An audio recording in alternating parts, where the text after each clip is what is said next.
quoi de son? On est bon. On voudrait avoir votre avis sur ce qui se passe en ce moment, la géopolitique, la finance, le terrorisme, peut-être le hacking. Quel jour on est aujourd'hui? On est vendredi 4 août. La nuit s'est bien passée? Oui, en fait, comme la nuit du 4 août en 89, il ne s'est pas passé grand-chose. Je ne sais pas si vous vous souvenez qu'ils ont promis les aristocrates ont promis qu'ils allaient abandonner leurs privilèges. Et puis, en fait, ils n'ont rien abandonné du tout. Ils ont promis qu'ils vendraient à un prix inaccessible ces privilèges. Et finalement, ils les ont gardés. Quel type de privilèges ils ont actuellement? Qui a quoi? Est-ce qu'il y a vraiment une upper class? Oh oui, bien sûr. Le premier des privilèges que je mettrais en avant, c'est celui pour certains, tout petit nombre, de créer la monnaie. Il me semble que dans une société, le droit des peuples à disposer d'eux-mêmes, la possibilité pour les populations de décider de leur destin dépend directement de leur aptitude politique à créer la monnaie nécessaire pour financer leurs activités. Et les peuples qui ont renoncé, qui ont perdu ou qui se sont fait voler ou qui ont renoncé volontairement à la création monétaire publique ont perdu en même temps leur souveraineté politique. Et donc le principal privilège que je mettrais en cause aujourd'hui, s'il fallait en choisir, il y en a d'autres, hein, mais ce serait celui de la création monétaire qui pour l'instant est dans les mains des banquiers privés. Il n'y a aucune raison logique, rationnelle, conforme au bien commun, qui légitime qu'on abandonne, qu'un corps social abandonne la création monétaire à certains des humains qui font partie du corps social. C'est extrêmement dangereux, ça rend ces humains hyper puissants et ça prive les autres humains, c'est-à-dire la quasi-totalité du corps social, des moyens physiques, des moyens matériels de financer des activités. La Banque centrale européenne, elle est indépendante, pas indépendante? C'est une banque privée? C'est pas une banque privée? C'est une banque comment?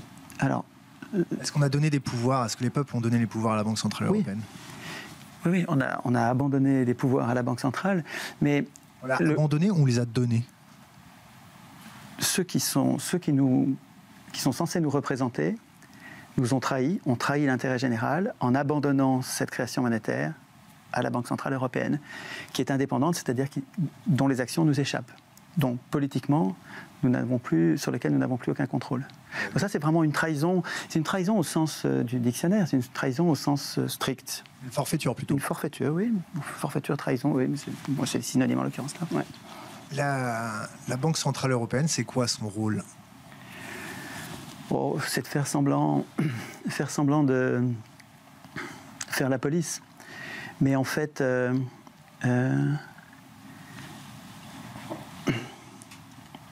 je dirais son rôle principal, si on revient au bout du bout, si on revient à l'os, c'est d'interdire aux humains de créer eux-mêmes la monnaie. C'est pas de combattre l'inflation? Dans une société, en fait, il y a deux indicateurs importants qui dépendent de la masse monétaire. C'est l'inflation et le chômage. Quand il y a trop de monnaie, il y a de l'inflation.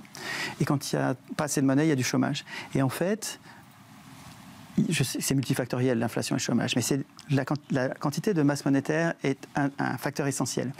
Et la plupart du temps, on a de l'inflation ou du chômage, et on n'a pas les deux. Quelquefois, pendant quelques mois, quelques années, mais pas longtemps, on peut avoir les deux. Mais en général, c'est l'un ou l'autre. Et donc, quand on dit qu'on se bat contre l'inflation, ce qu'on ne dit pas, mais ce qui va se passer, c'est que quand on se bat contre l'inflation, on va le payer en chômage.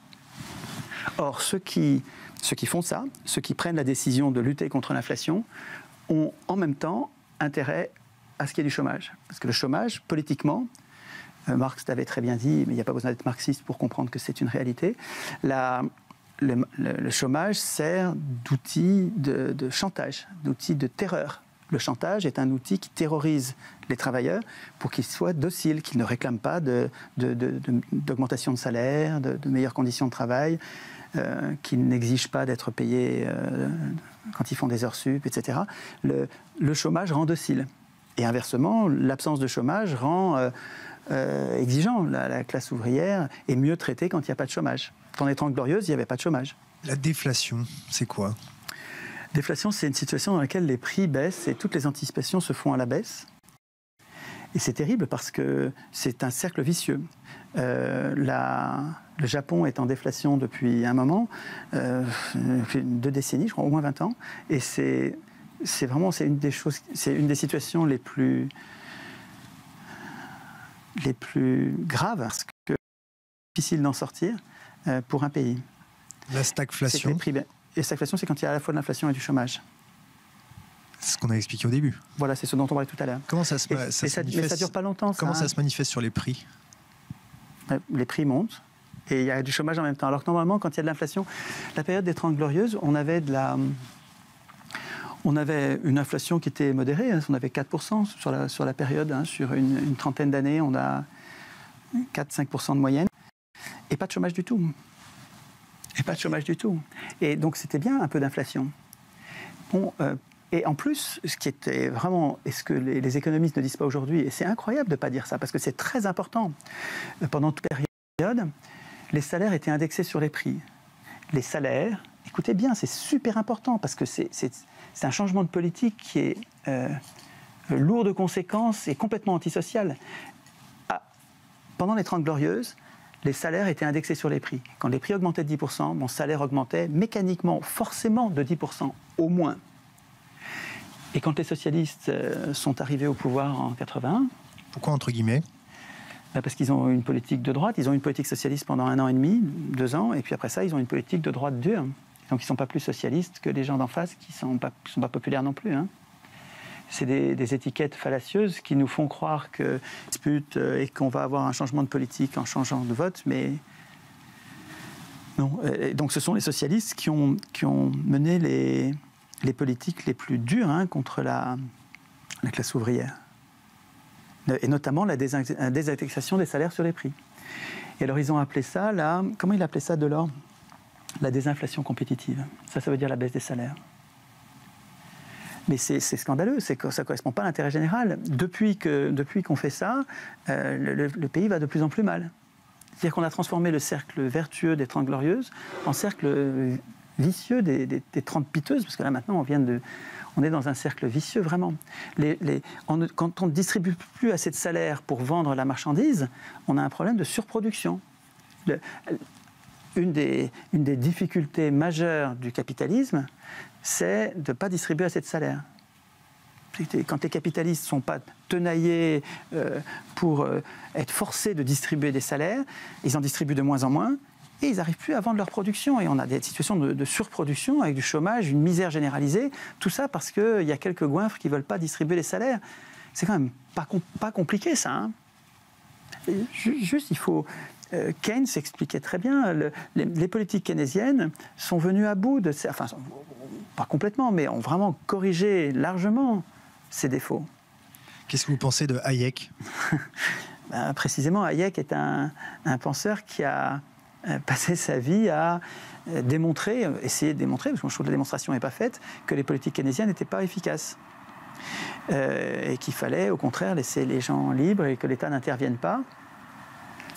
Moi, je trouve que la thèse de Keynes, que l'État est le seul acteur capable d'avoir une action contracyclique, d'avoir une action qui n'est pas celle de l'ensemble des acteurs. Nous sommes moutonniers. Quand l'ambiance est à l'optimisme, quand tout va bien, ça va bien pour tout le monde, et nous faisons des paris sur l'avenir, nous empruntons, les banques nous prêtent, nous créons de la monnaie, et il y a un cercle vertueux avec un comportement procyclique de tous les acteurs. Mais tout le monde sait dans sa tête que les arbres ne montent pas jusqu'au ciel et que ce cycle haussier va prendre fin, il va s'inverser. On sait tous que ça va s'inverser. Et donc on attend tous un moment que ça va s'inverser. Quelle est la cause de l'inversion? Ça dépend des cas. La consommation énergétique? Ça peut être... Non, mais ça peut être... Est-ce que les 30 Glorieuses... Ça peut être la faillite d'une grande entreprise qui donne un signal de... Est-ce que les 30 Glorieuses, c'était pas un épiphénomène exotique de surconsommation énergétique? Et on se retrouve à l'heure actuelle avec une consommation énergétique en baisse, donc une économie en baisse, une économie transformant en baisse. La consommation, la consommation énergétique, je pense que c'est une conséquence de fondamentaux qui sont, eux, les causes. Je pense que la reconstruction, qui est le début des 30 Glorieuses, est une cause profonde du plein emploi, de la suractivité et de cette période d'abondance. Le fait qu'on ait à reconstruire le pays a donné le prétexte, l'occasion, le moteur, en fait le vrai moteur, la cause de cette période de prospérité. Le fait qu'on ait consommé beaucoup d'énergie pendant cette période-là est une conséquence, ce n'est pas la cause. Et je pense que les problèmes d'énergie qu'on a en ce moment sont liés au type d'énergie que nous utilisons, c'est-à-dire les énergies fossiles, donc non renouvelables, mais qui ne sont pas du tout les seuls. Nous sommes inondés tous les jours d'une énergie gratuite et abondante, et qui ne tient qu'à nous d'exploiter. Et on n'a pas de problème technique. On sait très bien exploiter le soleil. On sait très bien exploiter le soleil. On sait très bien faire bouillir de l'eau. On met des miroirs dans les déserts, des miroirs pour faire chauffer des bouilloires et faire de l'électricité en pagaille. De l'électricité qui coûte presque rien. On sait la transformer en courant continu et la cheminer sur des milliers de kilomètres parce qu'elle s'est transformée en courant continu. Et on pourrait... Mais on n'a pas de problème technique, on a un problème politique. On n'a pas plutôt un problème de maturité sociétale quand on donne une énergie gratuite à volonté dans une société de transformant, qu'est-ce qui se passe sur le biotope? Est-ce qu'il y a un phénomène d'épuisement qui L'extractivisme des humains est sûrement un de nos problèmes, mais là aussi c'est un problème politique parce que je pense que si les peuples décidaient eux-mêmes de ce qu'ils font, si ce n'étaient pas les plus riches qui prenaient les décisions politiques, si nous discutions dans des agoras, si nous discutions dans des assemblées des tenants et des aboutissants de notre consommation, du prix de la publicité en termes d'extraction, le fait que ça nous pousse au gaspillage, la publicité nous pousse à un gaspillage éhonté, si nous réfléchissions entre nous, si nous débattions des causes, des conséquences et du coût réel de la publicité, nous ne prendrions pas les mêmes décisions. On serait moins productiviste, extractiviste. C'est pas trop tard. Dans les ateliers constituants, pratiquement tout le temps, tous les groupes, on interdit la publicité. C'est pas trop tard. Quand vous voyez le quotient intellectuel français et européen baisser, toutes les études publiées récemment, d'ailleurs il y a un article du Point qui fait référence à ça, le QI général baisse. Est-ce que le peuple n'est pas devenu trop con? Je ne sais pas si le QI est un bon indicateur pour mener sa barque. Moi je ne pense pas ça. On peut le penser, je veux dire, chacun peut penser ce qu'il veut, donc on est légitime de penser que le peuple n'est pas capable de mener lui-même ses affaires, et dans ce cas-là, on n'est pas démocrate. Donc on n'est pas obligé d'être démocrate. Mais un démocrate, il fait le pari que même quelqu'un qui aujourd'hui paraît écervelé, paraît superficiel, paraît égoïste, on dirait, tu vois, s'il regarde à la télé, ces blagues, ces sujets de conversation, tu te dis mais jamais il va s'occuper du bien commun, ce gars-là. Jamais il va prendre du recul sur sa condition. Mais ça, je pense que ça change. Cet état-là n'est pas une nature, c'est une situation. Il en est réduit à cet état-là par la crétinisation de la télévision. Les industries de programmes nous construisent des programmes de télévision qui sont abrutissants. Les institutions nous éteignent politiquement. Les institutions, en fermant toutes les portes, nous infantilisent de la naissance à la mort. On reste des enfants politiques. Et les institutions nous désapprennent à faire de la politique et à nous préoccuper du bien commun. Et tout ça, ça donne un résultat qui n'est qu'une conséquence temporaire. Je pense que les humains ne sont pas, par nature, ce dont vous avez peur. Et que je vois bien aussi, je vois bien qu'il y a plein d'humains qui, aujourd'hui, ne sont pas tout de suite en état de s'occuper du bien commun. Mais moi, ce que je vois dans les ateliers constituants, dans les conférences de citoyens, les conventions de citoyens de Testard qui sont tirés au sort, je vois des gens, ou les assemblées tirées au sort que décrit Saint-Omer, je vois des gens qui se transforment, qui se transforment en bien. Et très vite, quand on leur fait confiance, quand on leur donne des vrais sujets, et quand ils voient les autres en train de s'occuper du bien commun, par mimétisme, ils font la même chose et ils se transforment vite. Il y a des pages magnifiques de Tocqueville, il y a longtemps qu'on sait ça, de Tocqueville pour défendre les citoyens, les jurés, il appelait ça les jurys tirés au sort, les jurys civils. Et Tocqueville explique, il faudrait que je l'ai pour vous le lire, mais bon, c'est 2 ou 3 pages, donc ça vaut le coup, chacun devrait le lire dans son coin. Dans lesquels il explique que le tirage au sort, en sortant les gens de leur de leur intimité, de leur monde à eux, de leur famille, les extrait et les met sur une scène où ils voient les autres en train de s'occuper du bien commun et ça les sort de leur égoïsme. Et il dit que l'égoïsme, c'est comme la rouille des sociétés. Et le tirage au sort nous oblige à nous occuper du bien commun de temps en temps. C'est une école de civisme. Et c'est remarquable ce plaidoyer. C'est pas trop tard pour cette école de civisme quand vous voyez le problème écologique, quand vous voyez le problème du recyclage nucléaire, quand vous voyez le problème de la transition de la SNCF aux nouvelles technologies. Est-ce que former ces gens-là, ça va pas mettre trop de temps par rapport à l'avalanche de problèmes que les sociétés occidentales vont être obligées de gérer dans les 5 ans, même les 10 ans à venir? Les gens se transforment très vite si on leur fait confiance. C'est quoi très vite? Très vite, c'est quelques semaines, ça peut même être plus rapide que ça. Quelqu'un qui paraît écervelé, en situation, comment dire, pas d'urgence, en situation, oui, si, de presse, il faut faire vite, on te fait confiance, fais gaffe, si tu te trompes, c'est tout le monde qui va en pâtir. Les gens ne sont instantanément plus les mêmes. Et moi, je vois bien en classe, quand tu fais confiance à quelqu'un, tu fais confiance à un élève, il se transforme. C'est pas le même que quand tu te méfies de lui. Tu te méfies de lui, il va être digne de ta méfiance. Et tu lui fais confiance, il va tout faire pour être digne de ta confiance. Les humains sont comme ça. C'est quoi votre société rêvée? C'est quoi en fait votre vie? On a l'impression que vous êtes dans un rêve quand vous nous expliquez l'Assemblée constituante. Ça fonctionne réellement? Les gens se fédèrent autour de ça, autour de cette idée? Oui. Combien de personnes sont autour de cette idée-là? Je ne sais pas, je les compte pas. Je les compte pas et je cherche à ce que ce soit. Je cherche à ce que ça reste désorganisé. Tu sais, tout à l'heure, on disait le Parti socialiste, c'est pas un vrai parti socialiste, c'est un parti de droite qui s'appelle socialiste, mais qui en fait mène des politiques de droite.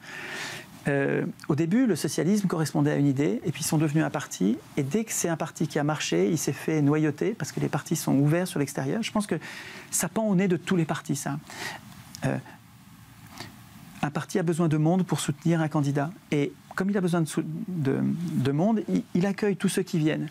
Et donc c'est très facile pour ceux qui ont les moyens d'envoyer des agents, des gens à eux à l'intérieur. C'est très facile d'envoyer des agents, de noyauter le parti, et puis de le dévoyer, et d'en faire autre chose que ce qui était...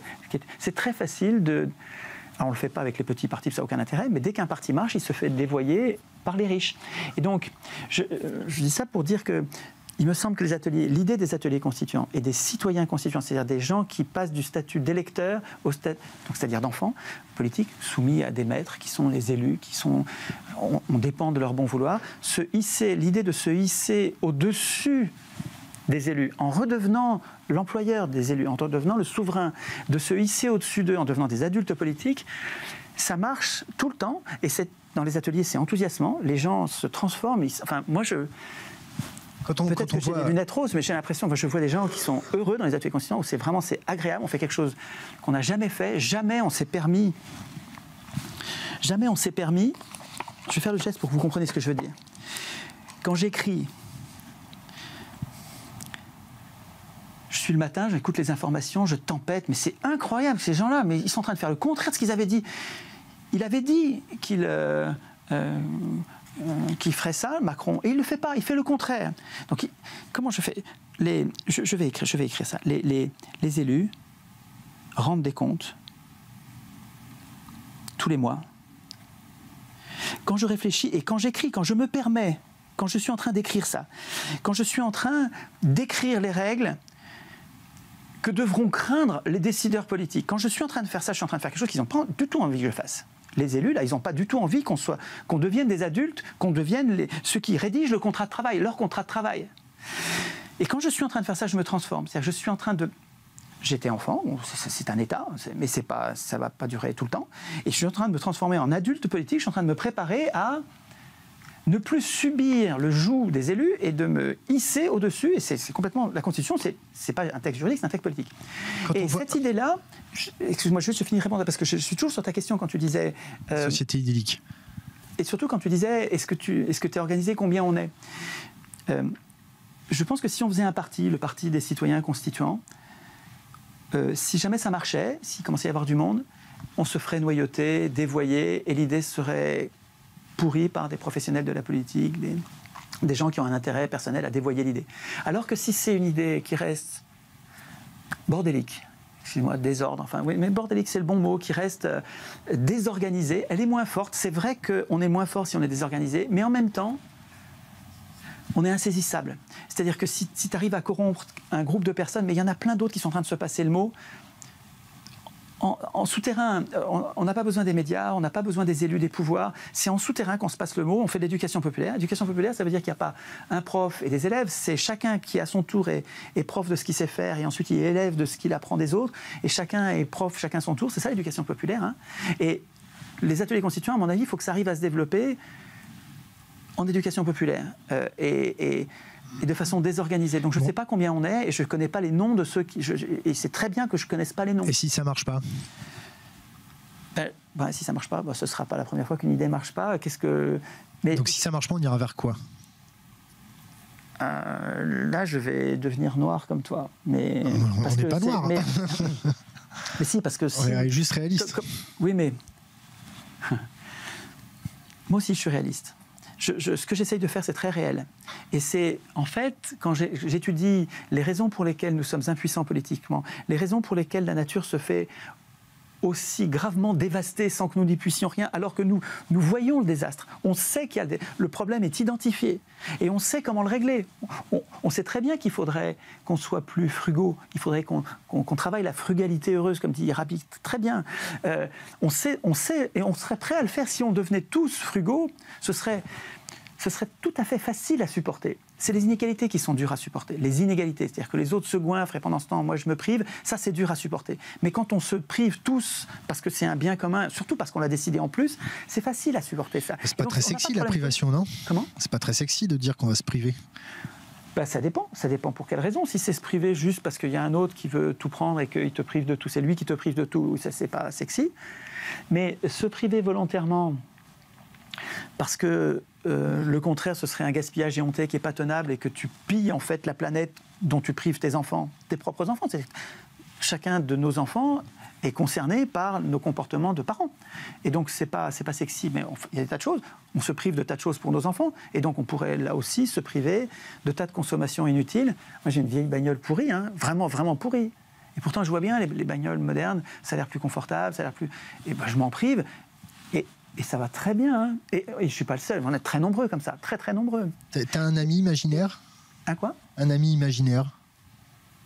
Qu'est-ce que ça veut dire, un ami imaginaire ? Tu crois en quelque chose, dans une religion, dans un Père Noël imaginaire, une force suprême, un grand architecte, un grand Tounou, quelque chose, non ? Non, je crois à cette idée que la bonté est plus difficile que la méchanceté. C'est beaucoup plus facile d'être méchant, c'est plus naturel et ça marche mieux, plus vite tout de suite. Je pense que la gentillesse, c'est plus compliqué parce que les gentils se font exterminer régulièrement et qu'il faut quand même être opiniâtre. C'est pas si simple d'obtenir quelque chose quand on est gentil, mais qu'au bout du bout, c'est quand même ça qui marche. Ce que Darwin montre, c'est que une loi essentielle de la nature, c'est la compétition.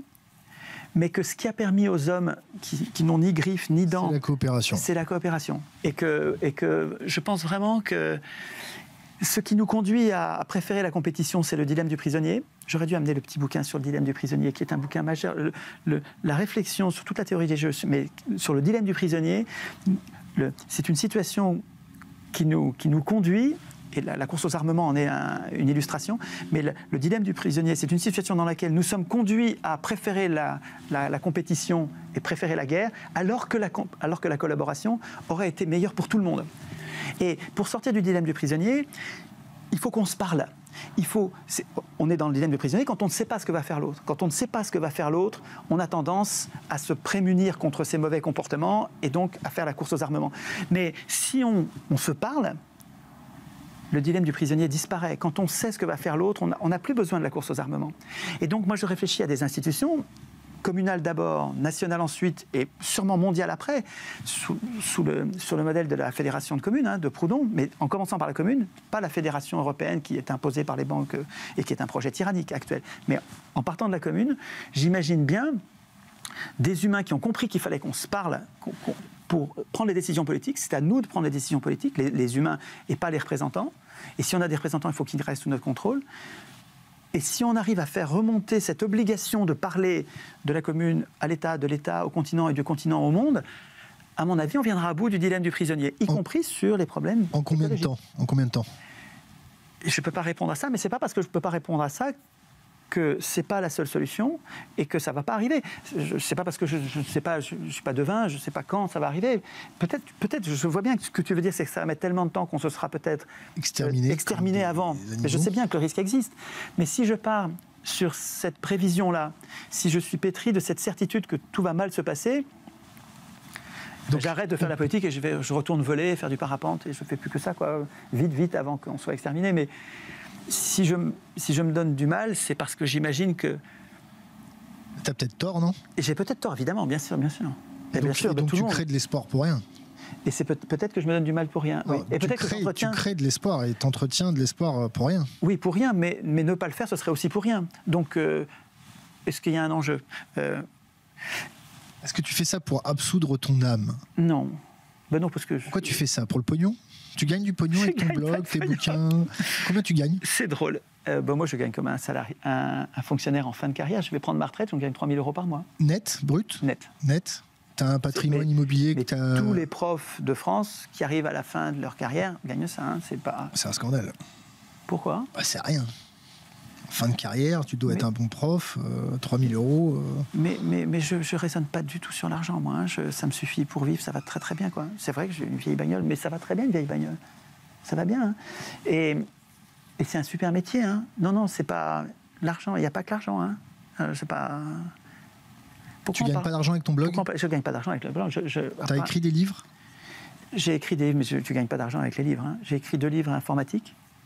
Et ça m'a coûté des milliers d'heures en gagnant presque rien, quoi, quelques centaines d'euros. Donc, si on arrive... Mais c'est pas pour l'argent. On va se tutoyer, ça va résumer les choses plus facilement. Si ton modèle utopique d'assemblée constituante où le pouvoir est canalisé par le peuple, un peuple responsable devenu adulte, qui s'est donné les moyens pour pouvoir comprendre le système qui l'entoure, oui. On va où et on fait quoi ? C'est pas à moi de décider ça. Je ne sais pas ce que les humains feront de la souveraineté qu'ils auront récupérée en devenant constituants. Mais c'est pas grave, parce que de ce que je connais des humains, je sais bien qu'il y a quelques affreux, très égoïstes, des violents, mais qui je vois complètement minoritaires et marginaux. Et c'est pas eux. Si on prend nos décisions ensemble à la majorité, c'est pas les gens méchants, violents, égoïstes qui vont faire la loi. Ils sont minoritaires. Moi, les gens que je vois sont la quasi-totalité des gens que je connais autour de moi sont des gens qui sont normaux, c'est-à-dire gentils, qui se contentent de pas grand-chose.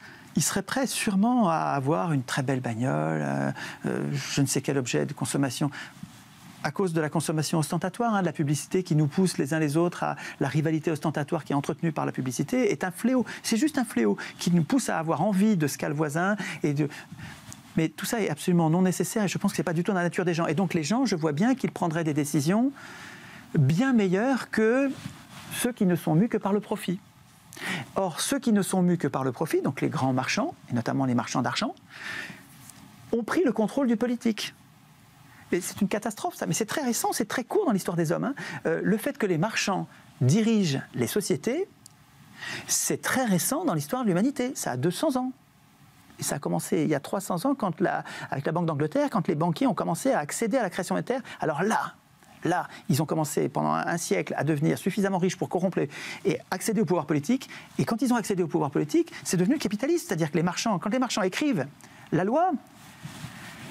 Non, mais souvenez-vous, Jésus qui chasse les marchands du temple, les humains savent ce qu'ils ont à craindre. Mais lisez Adam Smith. Adam Smith qui écrit sur les marchands. On a lu Adam Smith. Adam Smith dit « Méfiez-vous des marchands, ne laissez pas les marchands écrire les lois. » Donc on le sait depuis toujours qu'il ne faut pas que ce soit les marchands qui écrivent les lois. Et depuis 200 ans, ils se sont mis à écrire la Constitution, donc mettent en place l'élection, et l'élection leur permet de désigner les acteurs qu'ils aident et qui sont donc leurs choses, et donc ils écrivent leurs lois, et donc les marchands écrivent leurs lois, et donc ils écrivent la responsabilité limitée, alors que la responsabilité, elle devrait être illimitée. La personnalité morale, qu'est-ce que c'est que la personnalité morale ? Les gens devraient être responsables de ce qu'ils font sur leur personne physique. La personnalité morale, quand ça a été mis en place au XIXe siècle, c'était un tollé, mais là, vous n'y pensez pas. C'est devenu pour nous une banalité, mais c'est très discutable. Et toutes ces règles, et l'accumulation du capital, donc les sociétés par actions, tout ça, c'est des lois qui ont rendu possible l'accumulation du capital, mais c'est des lois marchandes, écrites par les marchands. C'est très récent, c'est pas du tout une fatalité. On pourrait très bien, si nous redevenons constituants, on va résister à ça. Si on redevient constituant, si on devient constituant, parce qu'on n'a jamais été, si on devient constituant, on va venir à bout du capitalisme et des dictatures. Il n'y a plus de place pour un tyran, les différents fascismes, on les appelle comme on veut, mais il n'y a plus de place pour un tyran dans un peuple devenu constituant. Si les gens s'occupent du pouvoir, constituant, ça veut dire que je m'occupe du pouvoir, ça veut dire que j'ai pris, pas tous les matins, c'est pas toutes les minutes, mais régulièrement, je m'occupe des pouvoirs et je réfléchis à limiter les pouvoirs. Je suis devenu constituant, je me préoccupe des pouvoirs, c'est-à-dire que je suis vigilant, je suis exigeant au point de vue des pouvoirs, je n'abandonne pas ma souveraineté à des représentants. Et pour être exigeant, il faut comprendre. Oui, et bien. Et donc, comprendre, ça, nos cerveaux nous permettent de comprendre. C'est pas compliqué, ce dont il s'agit. C'est accessible à tous les cerveaux humains. Ce que je dis est accessible à tous les cerveaux humains. Je te promets. Il n'y a pas du tout... Je me trompe peut-être, mais j'ai vraiment l'impression que ce que je dis est accessible. Mais je le vois.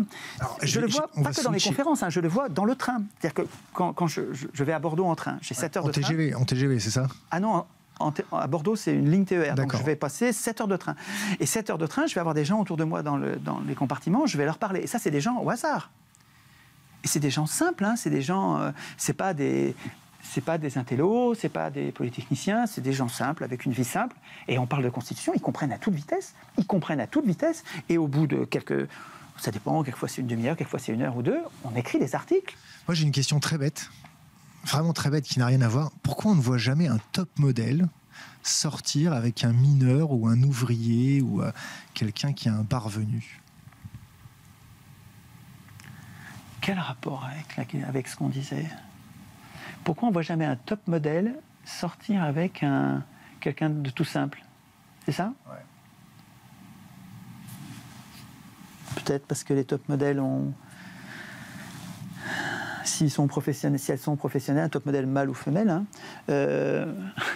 et a peut-être évolué dans un milieu où l'argent compte tellement que il faut trouver un conjoint qui ait cet argent, quoi, pour que en fait, l'argent, c'est comme une drogue, ça rend les gens dingues. Et puis il y a des classes, quoi. Il y a des classes, et on se met entre personnes qui se ressemblent la plupart du temps.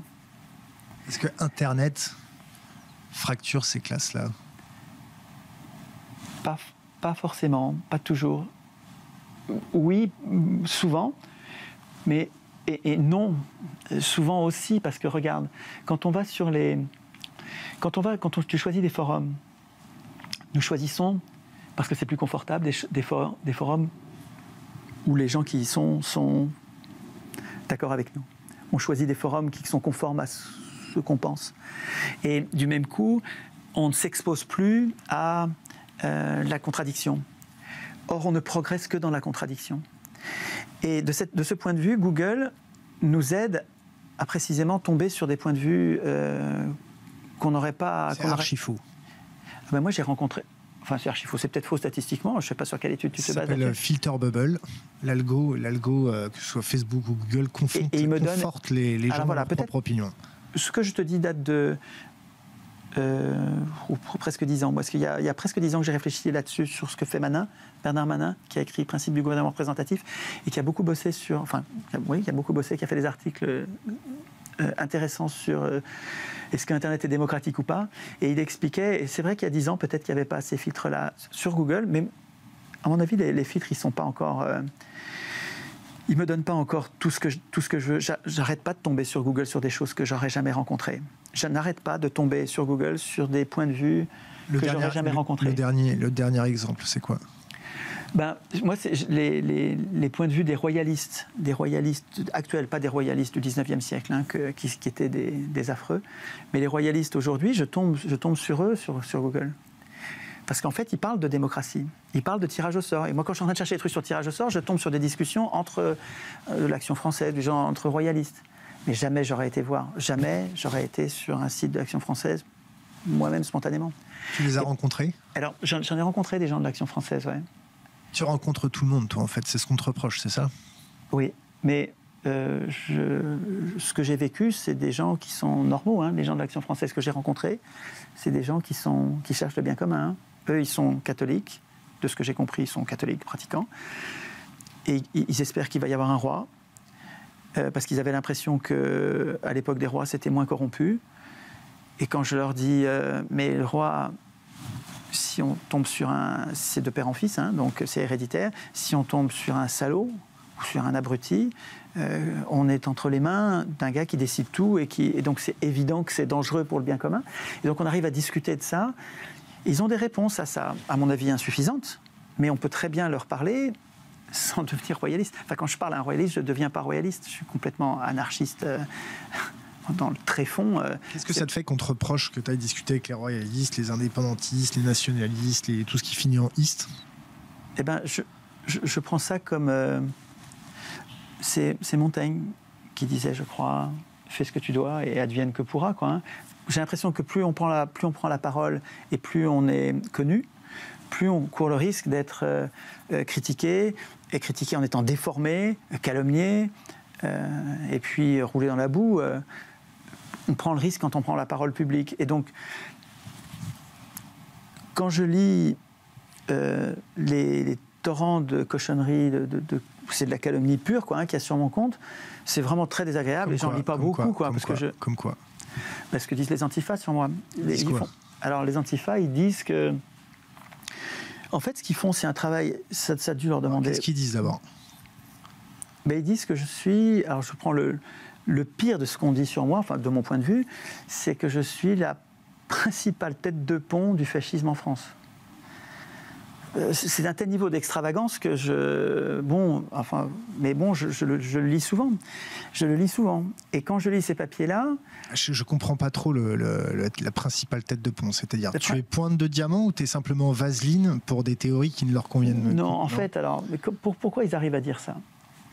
Ils arrivent à dire ça parce que c'est vrai que je ne suis pas dans un parti, que je ne respecte pas les clivages partisans. Tu es confusionniste, c'est ça? Tu mets la confusion dans la tête des gens.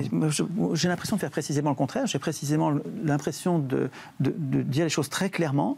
Et ce n'est pas du tout confus, justement. Est-ce que tu as essayé de discuter avec eux? Est-ce qu'ils t'ont donné rendez-vous autour d'une table pour en discuter? Jamais. Il n'y a jamais eu un débat avec un antifa. Est-ce que tu leur proposes en direct? Oui, bien sûr. Bien sûr, je suis très friand. Avec qui tu voudrais discuter? Mais avec n'importe qui. Il faut que ce soit respectueux. Si c'est pour mentir, si c'est pour mentir et puis ensuite s'en aller, enfin, ou me taper et puis s'en aller, enfin bon, ça n'a pas d'intérêt. Mais des menaces? Oui. Quel type? Des coups de pelle. Les plus graves, c'est des coups de pelle. Mais des coups de pelle dans l'expression? Dans l'expression, oui. On va venir te convaincre à coups de pelle. Bon, mais j'ai jamais été agressé. Hein. Et en fait, ils sont jamais là, les antifas. Ils viennent pas. Ils intimident les gens qui m'invitent, que les gens de gauche, hein. Les gens de droite, ils s'en foutent. Quand les gens de droite m'invitent, ils laissent faire. Mais quand les gens de gauche m'invitent, ce qui arrive souvent, ils les appellent, ils leur écrivent en leur disant « Vous invitez un fasciste, regardez ». Alors ils ont leur dossier, leur pressbook. Et les gens, s'ils n'ont pas été prévenus, ils se disent « C'est quoi ?» Ils ont l'impression d'avoir été trompés, ils sont intimidés et ils renoncent. Donc ils annulent. Donc les antifas font annuler des invitations sous le prétexte que je suis fasciste. Et comment ils font pour prouver que je suis fasciste? Prouver entre guillemets, parce que c'est absolument pas prouvé. Hein. Ça fait 12 ans que je travaille. Hein. Ça fait 12 ans que je parle en public, je réfléchis au pouvoir, aux abus de pouvoir, et que je cherche à mettre en place un processus constituant qui, à mon avis, doit intégrer tout le monde.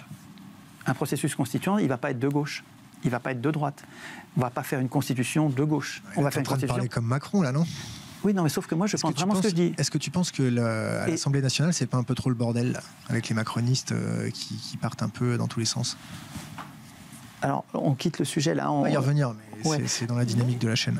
Ce qui se passe à l'Assemblée nationale... Moi, ce qui m'intéresse à l'Assemblée nationale, c'est le petit groupe de la France Insoumise que je trouve remarquable. Je les trouve... remarquable. Voilà, j'ai jamais autant regardé les émissions, les retransmissions de l'Assemblée nationale que depuis que ces gens-là se bagarrent. Je trouve qu'ils font ça bien, ils font ça respectueusement, calmement. Ils font la démonstration d'un travail parlementaire remarquable. Ils ont raison quand ils accusent les députés de Macron d'être des godillots. c'est même pas la faute des députés de Macron, c'est pas leur faute. Ils ne peuvent pas être autre chose. Dans la Ve République, le président de la République est le chef du parti qui a gagné.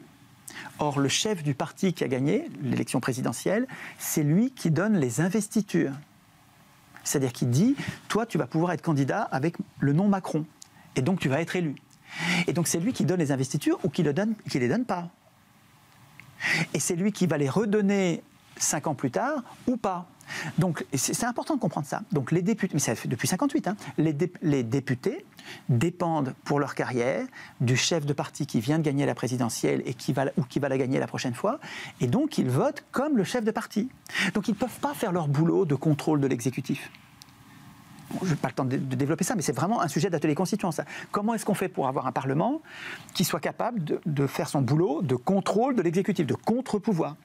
Or, quand l'Assemblée nationale est élue, et qu'elle est élue parmi des gens qu'on peut aider, donc qui sont aidés par un parti, et qu'elles ont lieu juste après l'élection présidentielle, dans la dynamique du gars qui vient de gagner et qui va investir les députés.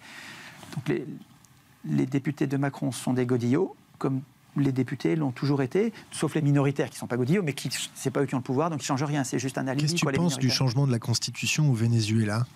Qu'est-ce qui se passe au Venezuela à l'heure actuelle? C'est difficile de savoir ce qui se passe vraiment, mais je trouve que ça ressemble beaucoup à Maïdan. Ce qui se passe au Venezuela ressemble beaucoup à une provocation financée de l'extérieur, avec une opposition qui est d'une virulence. C'est pas d'une virulence, c'est d'une violence absolument extrême. Ils tirent au pétard, ils tirent à la bombe, ils lancent des bombes sur les policiers. Imaginez que ça se passe en France. Qu'est-ce que vous attendriez du pouvoir qui est chargé de l'ordre public contre des manifestants qui tirent à l'arme, qui tirent à balles réelles sur les policiers? Quand on dit il y a 100 morts, les journalistes ici se contentent de dire il y a 100 morts. Et donc c'est Maduro comme si c'était 100 manifestants. Mais c'est pas vrai. C'est des policiers qui meurent aussi. Des policiers qui meurent sous les balles de fous furieux. Alors, les policiers vénézuéliens, on les voit bien aussi de temps en temps. C'est des sacrés fous furieux aussi. Alors, je veux pas absoudre toutes les vilainies que la police peut faire, surtout dans un climat d'émeutes ultra-violentes. Je ne dis pas encore de guerre civile, mais ça ressemble, quoi. Tu vois, les émeutes, là, c'est vraiment tellement violent. Il y a sûrement des abominations du côté de la police aussi. Mais qu'est-ce qui s'est passé à Maïdan, en Ukraine? Tu as des gens armés, des snipers, qui étaient sur les immeubles, et qui tiraient sur les flics, qui tiraient sur les manifestants, qui tiraient sur tout le monde, pour que soit renversé un gouvernement élu. Et à la place, on a mis un gouvernement nazi, ouvertement nazi. Hein. En Ukraine, c'est un gouvernement nazi. Il y a 2 ministres qui font le salut hitlérien, qui sont des vrais nazis. Et c'est financé, les États-Unis, Victoria Nuland a avoué, enfin elle a avoué, c'est pas sous la forme d'aveu, elle a dit on a bien fait de mettre ces 5 milliards de dollars. Donc les États-Unis ont financé ce renversement, ce coup d'État. Je vois la même chose. Enfin, je me trompe peut-être parce que j'y suis pas, et vraiment je me trompe peut-être. Mais enfin, tu me demandes. C'est pas tellement mon rayon. Sauf que du point de vue des institutions, ça doit nous donner des idées pour les ateliers constituants, pour donner de la force à une démocratie qui va avoir cette même faiblesse, c'est-à-dire que si un gouvernement étranger, pour renverser notre gouvernement, envoie des mecs avec des fusils pour tirer dans le tas et créer un tel chaos que la force publique va être obligée, elle aussi, d'utiliser la force. Et qu'après ça, il suffira qu'il y ait des médias qui sont tous achetés par des milliardaires, que ce soit aux États-Unis, en France, en Allemagne, les médias sont achetés par des milliardaires. Ça, c'est factuel, hein, c'est pas une opinion, ça, c'est factuel. Ces médias achetés par des milliardaires qui, très opportunément, montent en épingle ce bain de sang comme si c'était le pouvoir en place qui était responsable du bain de sang, qui était une tyrannie. Alors 2 minutes. Si on me dit que Maduro est un tyran avec le Venezuela ou Chavez une tyrannie, je voudrais qu'on me dise comment c'est compatible avec le fait que presque tous les médias sont anti-chavistes. Presque tous les médias appelaient au meurtre de Chavez pendant le coup d'État à Chavez. Les médias, la principale télé vénézuélienne, appelait au meurtre. En général, dans les dictatures, ça ne se passe pas comme ça. Alors, c'est quoi? C'est une dictature ou c'est pas une dictature? Une dictature dans laquelle les médias peuvent pas seulement protester, peuvent vitupérer le chef d'État, dire pique-pendre de lui sans arrêt. Il y a une opposition féroce contre le chef d'État. Mais ça, c'est pas une dictature. Une démocratie avec une opposition violente. Une démocratie entre guillemets comme les nôtres, quoi, hein. C'est pas une démocratie du tout. C'est les élections. Mais en tout cas, c'est un régime qui ressemble au nôtre. Mais avec une violence, il me semble que et là aussi je peux me tromper, hein, mais il me semble que la violence au Venezuela, elle est entraînée, elle est entretenue par les riches qui font toujours comme ça quand ils perdent le pouvoir, ils sèment le chaos pour que les gens aspirent, dans le chaos, les gens aspirent à l'ordre et se mettent à voter à droite et se mettent à revoter à droite. C'est complotiste, hein, je sais bien, c'est comme ça qu'on dit aujourd'hui, mais c'est comme ça que je le vois. Je me trompe peut-être, mais c'est comme ça que je le vois. Je ne pense pas que Maduro soit un tyran. Hambourg, le G20, des gens qui caillassent... On a quitté les antifas, mais bon. Les gens qui caillassent, les gens qui manifestent, c'est les États-Unis qui les poussent Non. C'est qui alors? Ah non, là, il y a vraiment des gens révoltés contre le capitalisme. Mais bon, là, je ne sais pas, moi, je ne connais pas les mouvements. Je ne peux pas... Qu'est-ce que je vais dire d'intéressant? Rien du tout. Je sais pas, c'est des résistants, les antifas, quand ils manifestent contre le G20? C'est pas les antifas qui manifestent contre le G20. Il peut y avoir des antifas qui sont contre le G20, mais c'est pas eux qui font le gros des troupes. Hein. Je pense pas. Est-ce que les antifas, quand ils protègent les zones humides, c'est des résistants? J'ai pas vu d'antifas dans les zones humides, moi. Je les vois pas. Enfin, de mon point de vue, je les vois pas s'occuper de ça. Je les vois s'occuper. Je vois les antifas calomnier, il n'y a pas d'autre mot. Les gens de gauche qui défendent l'idée de la nation, de la souveraineté, pour résister aux projets impériaux, aux différents projets impériaux. Je vois les antifas débiner, martyriser ceux qui résistent aux projets impériaux. Ça, je le vois. Qui je vois, ils martyrisent Bricmont, par exemple, ou Michel Collomb, hein, ces deux Belges-là, que je trouve, moi, remarquables. Je les trouve remarquables. Je les lis. Je lis leurs livres, je lis leurs articles, je regarde leurs vidéos. Bricmont et Collomb sont des gens honnêtes, pertinents, courageux, et qui sont emmerdés au dernier degré par les antifas comme si c'était des fachos. Mais c'est une blague, c'est n'importe quoi. C'est vraiment n'importe quoi. Est-ce que le fait... Bricmont et Collomb sont des gens authentiquement de gauche, enfin de gauche dans le sens que je me fais moi de la gauche, hein, c'est-à-dire... Est-ce que ça peut être instrumentalisé à dessein pour parasiter ces idées-là? Les antifas sont instrumentalisés, j'en suis certain. Ouais. Par qui? Alors j'en sais rien. J'en sais rien, je sais pas. Ouais. Mais c'est pas possible qu'ils soient de bonne foi. C'est trop bête, quoi. C'est pas possible qu'ils soient de bonne foi.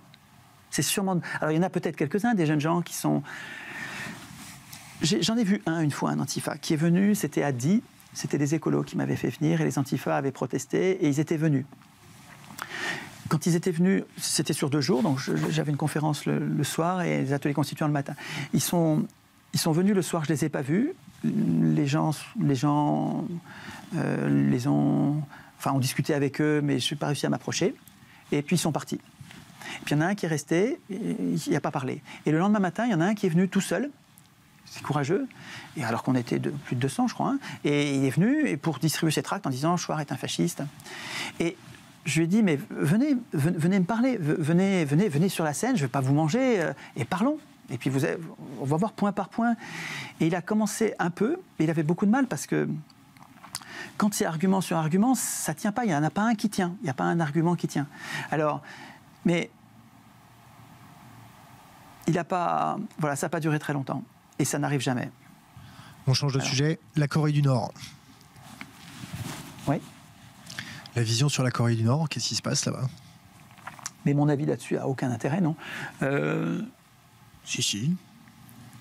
Alors moi, ce que je sais de la Corée du Nord, c'est d'une part ce que Bernard Guetta me dit sur France Inter et les éditocrates me disent à la radio. La télé, je ne sais pas, je ne regarde pas.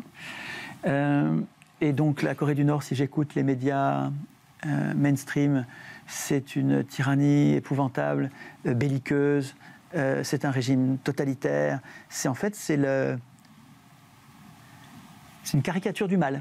Une caricature du mal.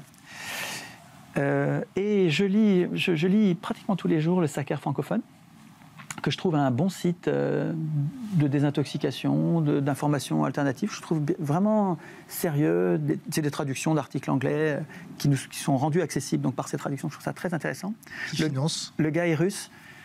je ne sais pas s'il faut un financement, parce que ce n'est pas un gros boulot, hein, c'est pas une grosse mécanique. Si le gars il tient un blog, hein, je ne suis pas sûr qu'il y ait besoin d'un financement, moi personne ne me finance. Hein. Mais il est russe, il est d'origine russe et il vit aux États-Unis. Et j'ai découvert sur son blog, donc sur le Sakar francophone, j'ai découvert 2 ou 3 articles sur la Corée, où pour la première fois je voyais le point de vue de Coréens. Des Coréens qui expliquaient pourquoi ils se comportaient comme ils se comportaient. Et j'ai trouvé que ça avait du sens. J'ai dit, mais ça a du bon sens quand même. Ça donnait du sens à quoi? Ça donnait du sens, enfin ça avait du sens, c'était plausible, ce qu'il disait était plausible. Donc ces Coréens rappelaient que, je vais peut-être me tromper dans les dates, parce que c'est vraiment pas mon rayon, hein, mais c'est intéressant comme expérience. Je pense que c'est dans les années 60, c'est à l'époque de la guerre du Vietnam. La Corée s'est fait dévaster par les États-Unis au moment où ils se sont mis en tête d'être communistes. Les États-Unis bombardent les peuples du monde qui veulent devenir communistes, qui veulent gérer ensemble les communs au lieu d'être capitalistes. Les États-Unis bombardent les pays du monde qui ne veulent pas être capitalistes. Et les Coréens se sont fait détruire par bombardement toutes leurs villes et tous leurs villages. C'était il n'y a pas très longtemps, il y a quelques décennies, et il se trouve qu'ils en ont gardé quelques souvenirs, et qui se sont organisés militairement pour que, si possible, ça n'advienne pas à nouveau. Et ça, je peux l'entendre, ça me paraît plausible, et je trouve un peu fort de café, je trouve un peu amer que quelqu'un comme Bernard Guetta, que je trouve intéressant, oublie de me le rappeler quand il fait le point sur ce qu'est la Corée du Nord. C'est sûr que s'il voit un gamin revenir de Corée du Nord parce qu'il sort de prison de Corée du Nord dans le commun parce qu'il a piqué un poster dans un hôtel, c'est compliqué quand même. Alors, quand on voit des exécutions de dignitaires coréens parce qu'ils ne sont pas d'accord avec le leader charismatique, ça peut aussi lui donner envie de présenter. Voilà. Non, mais je connais les quelques actes horribles qui ont défrayé notre chronique, et le gars qui s'est fait tuer à coups de canon, qui s'est fait exécuter, non pas par un peloton d'exécution, mais avec un canon. Je me souviens de ça. Mais si tu veux, quand je vois l'écart qu'il y a entre ce que dit le monde du Venezuela et ce que dit le monde diplomatique du Venezuela, je me méfie de ce que disent les médias, et je trouve que sur la Corée du Nord, dont je ne sais quasiment rien, donc je ne parle pas là du tout en expert, je dis juste que j'ai 2 sons de cloche, alors que j'en avais qu'un jusque-là, et que le 2e son de cloche que j'ai vu apparaître m'a amené, et j'aurais pu le deviner, à relativiser ce que j'entends dire tous les jours de la diabolisation de la Corée du Nord. Je pense que les Coréens du Nord sont des humains, a priori, je devine que les Coréens du Nord sont des humains comme nous qui doivent aspirer, les Russes aussi doivent aspirer au bien commun, à la paix, à la tranquillité. À mon avis, les Coréens, je ne te parle pas du gouvernement, hein, mais les Coréens, ils doivent aspirer à pas être bombardés, à manger, à être logés comme nous. Ils nous ressemblent. Je pense que les Coréens nous ressemblent. Et je pense qu'un peuple qui a été bombardé, dévasté comme ils l'ont été par les États-Unis doit se comporter différemment de nous qui ne l'avons pas été depuis longtemps. Qui n'ont jamais été comme ça. Et, parce que ce n'est pas tout ce qu'ils disent. Hein. Ils disent aussi, nous avons développé l'arme nucléaire parce que c'est l'arme du faible, c'est l'arme qui permet de dire au fort, ok, tu vas me détruire. C'est sûr que si tu me bombardes, tu vas me détruire. Mais j'ai de quoi te faire si mal que ça te dissuade de me détruire. Mais ceci dit, si ça commence, je vais être volatilisé. Mais là, l'arme de dissuasion nucléaire, elle sert aux faibles à dire, putain, mais pas touche, quoi. En tout cas, la France, c'est comme ça que ça a marché. Et ça a marché. Un petit pays a réussi à se rendre...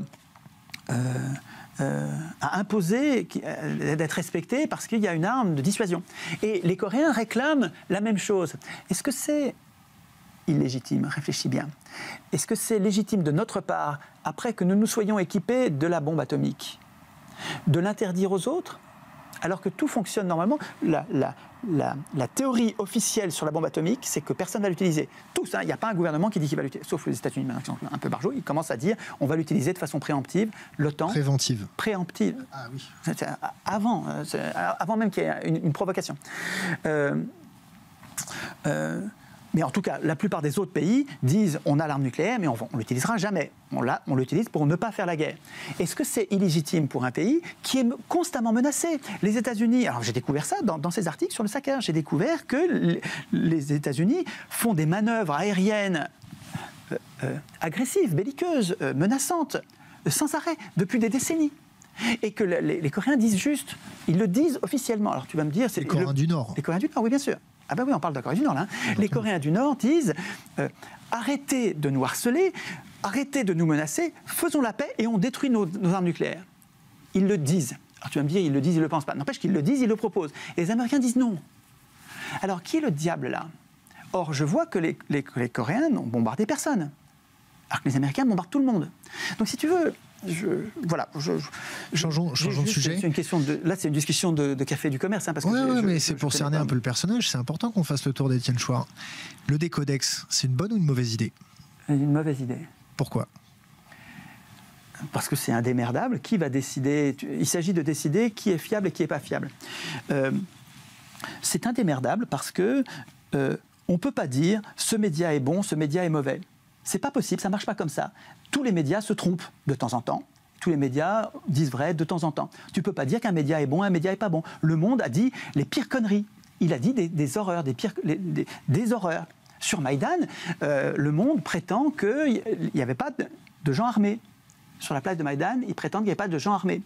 Et la vidéo dans laquelle le journaliste du Monde le prétend est encore sur le net, dans le décodex. Donc je veux dire, prétendre... On pourrait faire un décodex information par information. Tu vois, sur une information, on pourrait dire celle-là, elle est vraie, elle est fausse. Mais sur un média, tu vois, discréditer un média complet sous prétexte qu'il s'est trompé X fois, ça ne tient pas la route. Enfin, c'est inquisitorial, c'est celui qui va s'arroger le droit de dire lui il est bon, lui il n'est pas bon. Je vais mettre des gommettes vertes, je vais mettre des gommettes jaunes, je vais mettre des gommettes rouges. Le gars qui va s'arroger ce pouvoir, il est illégitime. Est-ce que tu votes, est-ce que tu votes pas? Je vote, mais pas pour gagner, parce que je sais que je ne vais pas gagner. Je sais que c'est perdu. Je conteste le suffrage universel. Parce que je prétends que c'est un faux suffrage universel. Suffrage universel, ça veut dire que nous exprimons une opinion, nous opinons, et que tout le monde opine. Universel, ça veut dire que tout le monde, les hommes et les femmes. Nous opinons tous. Mais suffrage universel, ça pourrait être pour voter nos lois. Et je prétends que le vrai suffrage universel, ce serait de voter nos lois. Un genre de référendum. Non. Oui, un référendum, loi par loi. Est-ce que tu connais la Suisse un peu? Oui, bien sûr. Mais attends, qu'est-ce qu'ils font les Suisses? Pour l'instant, ils ne font pas ça. Ils ne votent pas toutes leurs lois. Mais quand il y a 50 000 signatures, ils peuvent défier leur gouvernement. Pas sur tous les sujets, et seulement sur les sujets qu'ils ont identifiés. C'est-à-dire qu'ils se font violer régulièrement sur des micro-viols, des micro-trahisons, et là, c'est un gros machin, l'initiative populaire et le référendum, c'est quand même des grosses mécaniques que tu peux déclencher. C'est super ce qu'ils ont, c'est vraiment, je leur envie. Nous pouvons leur envier le référendum d'initiative populaire. Mais ce n'est pas une panacée du tout. Ce dont je te parlais sur le suffrage universel, c'est nous devrions voter nous-mêmes nos lois. Ça, ce serait un suffrage universel digne de ce nom. Au lieu de ça, depuis 200 ans, nous sommes conduits à accepter d'appeler suffrage universel le fait de désigner des maîtres, des gens qui vont tout décider à notre place. Pendant 5 ans, c'est toi et moi, on ne va pas voter une loi, pas une règle, pas rien, pas une règle. On a délégué à des gens qui sont censés le faire pour nous. Oui, voilà. Donc on désigne des maîtres. Les gens des délégués. Non, oui, mais non, parce qu'un délégué, mais justement, un délégué, il serait sous contrôle, il serait révocable, il rendrait des comptes. Non, là, c'est un maître. Le gars que nous élisons, nous n'avons pas de constitution, c'est eux qui ont écrit la constitution. C'est ça notre problème, c'est que nous n'avons pas écrit les règles de l'employeur, nous n'avons pas écrit le contrat de travail, c'est eux qui ont écrit leur propre contrat de travail, et donc ils ont écrit un faux suffrage universel. Les élus, en 1789, ont mis en place un régime qui s'appelle le gouvernement représentatif, qui est une antidémocratie, qui a été pensé contre la démocratie. Sieyès, père fondateur de la Révolution française, du gouvernement représentatif, savait très bien ce que c'était la démocratie. Je n'ai pas la citation par cœur, mais bon, écrivait texto que la France ne saurait être une démocratie et que le peuple ne peut agir que par ses représentants. Donc ces gens-là ont mis en place un faux suffrage universel qui consiste à désigner des maîtres. Et ça, je le conteste. On a bien remarqué. Donc je vote. Je vote comme un moindre mal. Je vote pour ceux que j'ai envie d'aider, en sachant qu'ils ne vont pas gagner, mais comme dans la mécanique actuelle... Tu as voté pour qui aux élections présidentielles? Mélenchon. Ouais. Mais qu'est-ce que tu penses de la moralisation de la vie politique? Elle est nécessaire, mais elle ne viendra jamais des élus. Ils sont en conflit d'intérêts. Tu as vu ce dessin dans lequel il est très bien, il est tout simple. Hein, c'est un dessin dans lequel tu as des détenus qui ont des costumes rayés et ils ont ils ont tous leur boulet. Et tu as le président qui a aussi son boulet et qui dit qui vote. On l'a partagé. Voilà.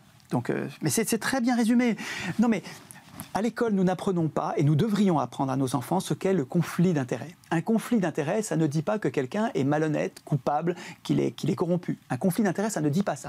Un conflit d'intérêts, ça dit que la personne qui, là, est appelée à juger, à trancher, à exercer un pouvoir, elle a en même temps un intérêt personnel qui est contraire à l'intérêt général. Alors, dans cette situation-là, un juge à qui tu donnes à juger sa propre fille, et il est en conflit d'intérêts. Il peut être un très bon juge.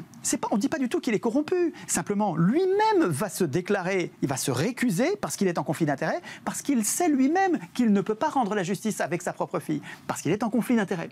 Eh bien, les parlementaires, quand ils écrivent la Constitution, les ministres, quand ils écrivent la Constitution, les pouvoirs, quand ils écrivent la Constitution, sont en conflit d'intérêts. Leur honneur, s'ils avaient un honneur, le problème c'est qu'ils n'en ont pas, hein, manifestement, c'est factuel, leur honneur ce serait de dire, pour écrire la Constitution, qui est le texte que nous devons craindre, c'est pas nous qui allons l'écrire. Donc s'il y a une élection aux assemblées constituantes, nous n'allons pas nous présenter. Nous refusons de participer à l'assemblée constituante, devrait-il dire, parce que nous sommes en conflit d'intérêts. De la même manière qu'un professeur qui voit arriver à l'oral un de ses propres élèves alors que l'épreuve est anonyme, il dit « mais non, je ne peux pas le faire passer ». Eh bien, c'est son honneur de le faire. Eh bien, les parlementaires, ça devrait... Mais ils ne le feront pas.